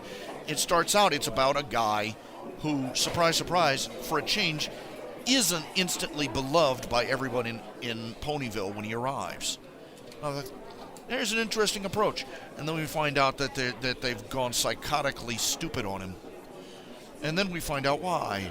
And then we find out, and it's revealed in flashbacks, and it just gets worse and worse and worse, and you just can't help watching all the way through until the whole aircraft of artistic miscarriage crashes and plows nose first into the ground.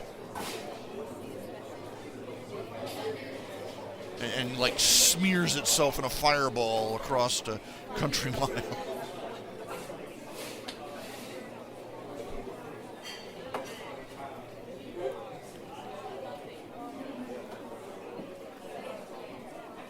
There's a certain amount of Schadenfreude of being there in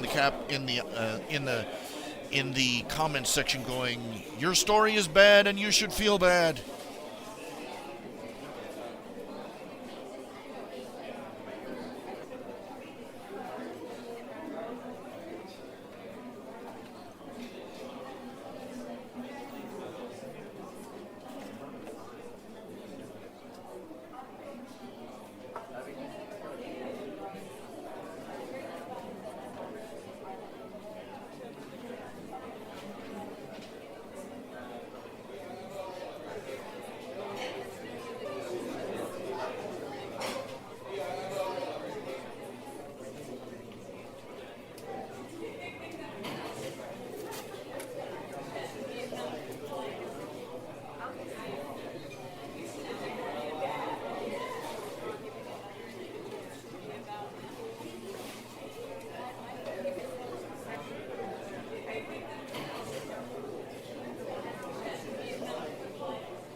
I don't know what eucatastrophe is. Let me look at that. Let me look at the definition of that.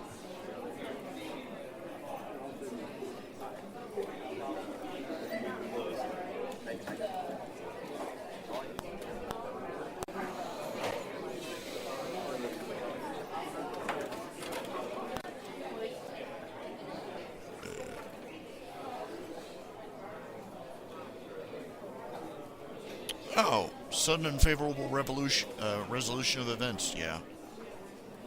That's not the opposite of schadenfreude.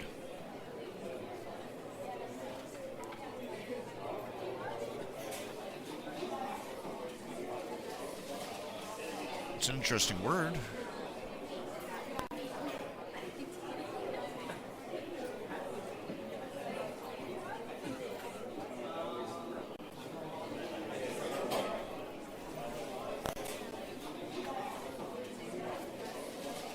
I get so tired of people saying, oh, this is a displaced fic. Darth Vulcan started before the displaced fictions started. It was a response to the rather terrible story, Melidius. Picture of basically a jerk-ass Sue. That's Melidius. He goes to an, again, anthropomorphic Equestria, discovers that he's got the alicorn amulet, promptly starts just wrecking things. His first act upon meeting his first act upon getting to Ponyville is basically in any other place he would have killed her. He skewers Fluttershy through the stomach on a spike of stone.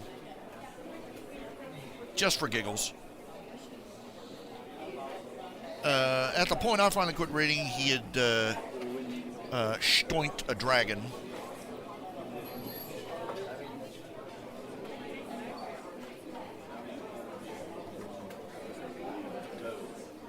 Anyway, just terrible.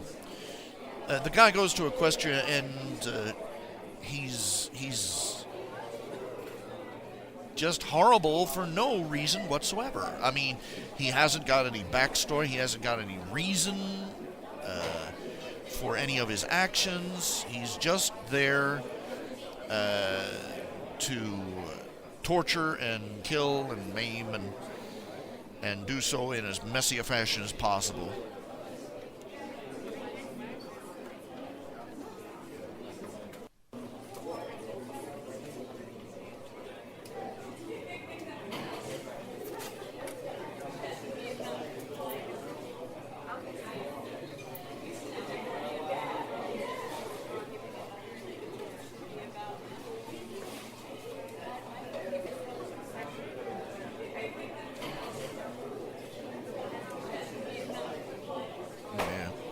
It's a troll fic, pretty much. Self-insert troll fic.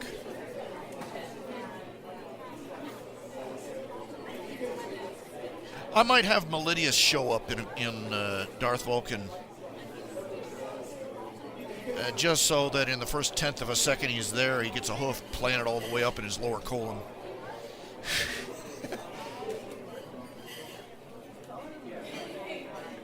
But I'm supposed to be the ultimate badass.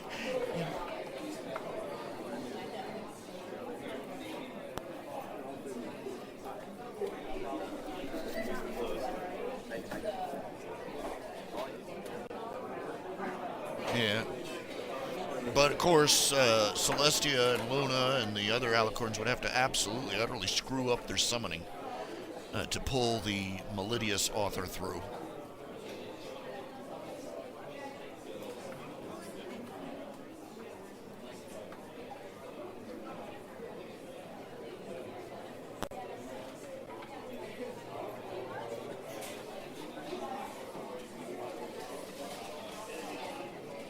Which self-insert story would that be? I'll admit, most of, the audience is probably my most explicitly self-insertion. Except for the fact that Arthur is more sophisticated and self-controlled, and well, he's basically me, except just a little bit better. Duh.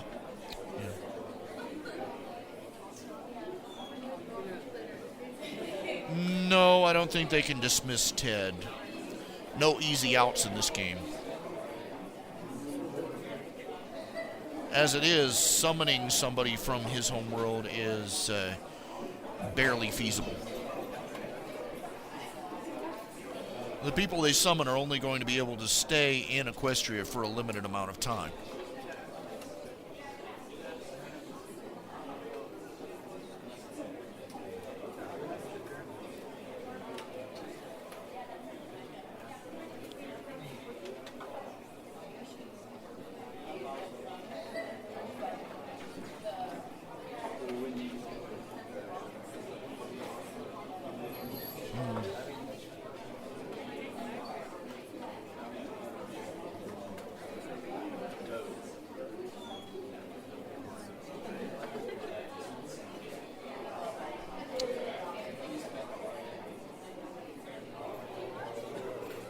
At least I didn't go all the way and make him a Mary Sue, you know, give him rippling abs and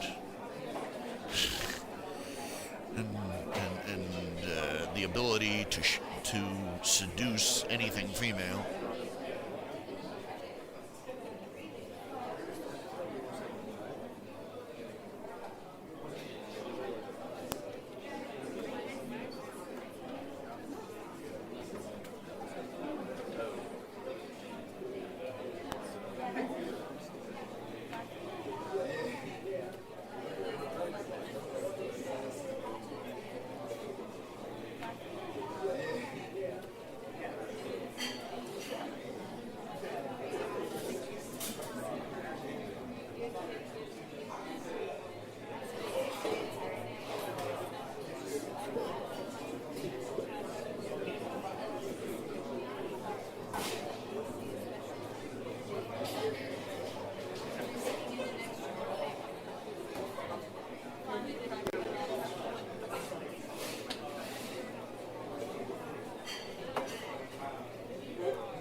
Well, the most honest self-insert? Maybe.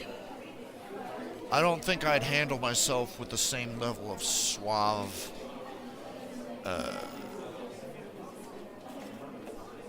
competence that Arthur has demonstrated.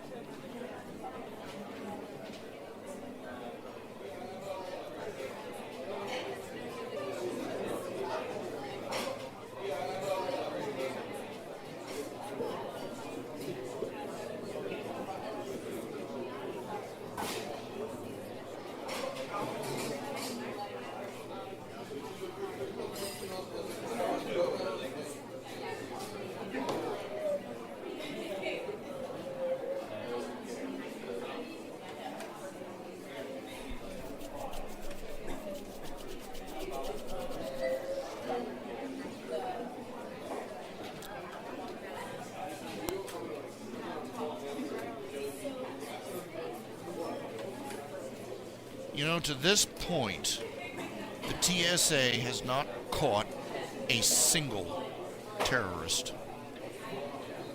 As one meme pointed out, 3 airmen on vacation caught more terrorists than they did.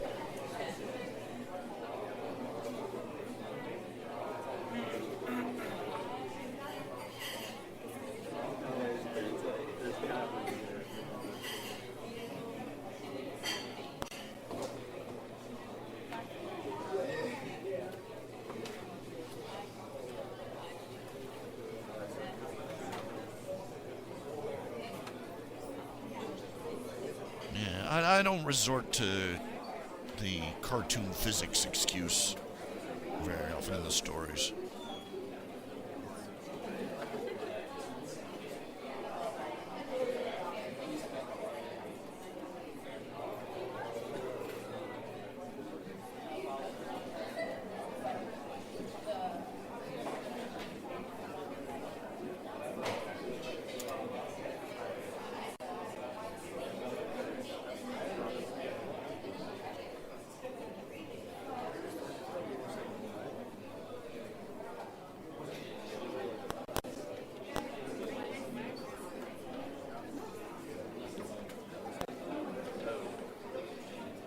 I'm looking at to see what kind of paper airplane would fly for 30 freaking minutes.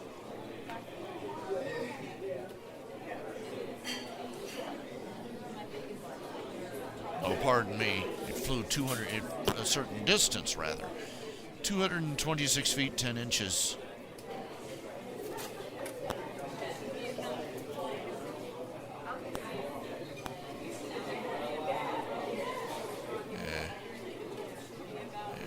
Where does it come up with a 30-minute thing? I don't know. Probably had a motor on it or something.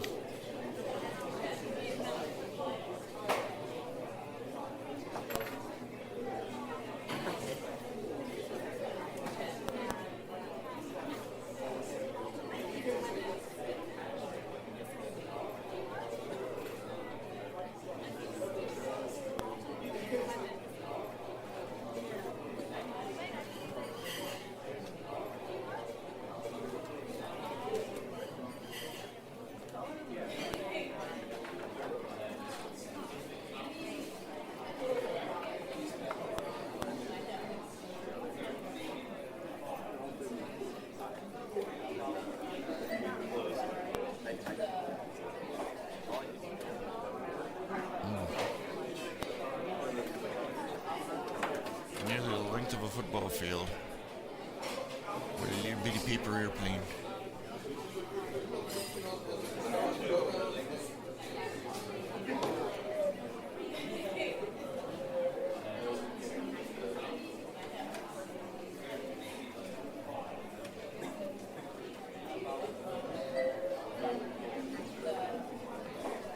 Oh, it must be they have this little app. It's a little bitty teeny tiny motor that you can attach to a paper airplane and control with your phone.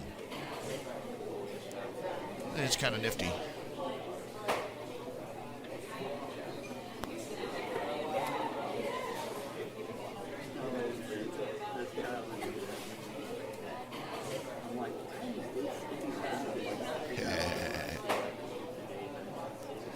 Nifty.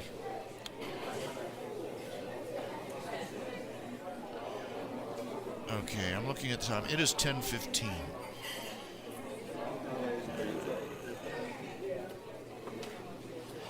I'm going to call it a night. I wish you all a good evening. Thank you for being with me. As always, I ask that you say a prayer for me whenever you get an opportunity. Because God knows I need all the divine help I can get. You take care of yourselves and have a good night.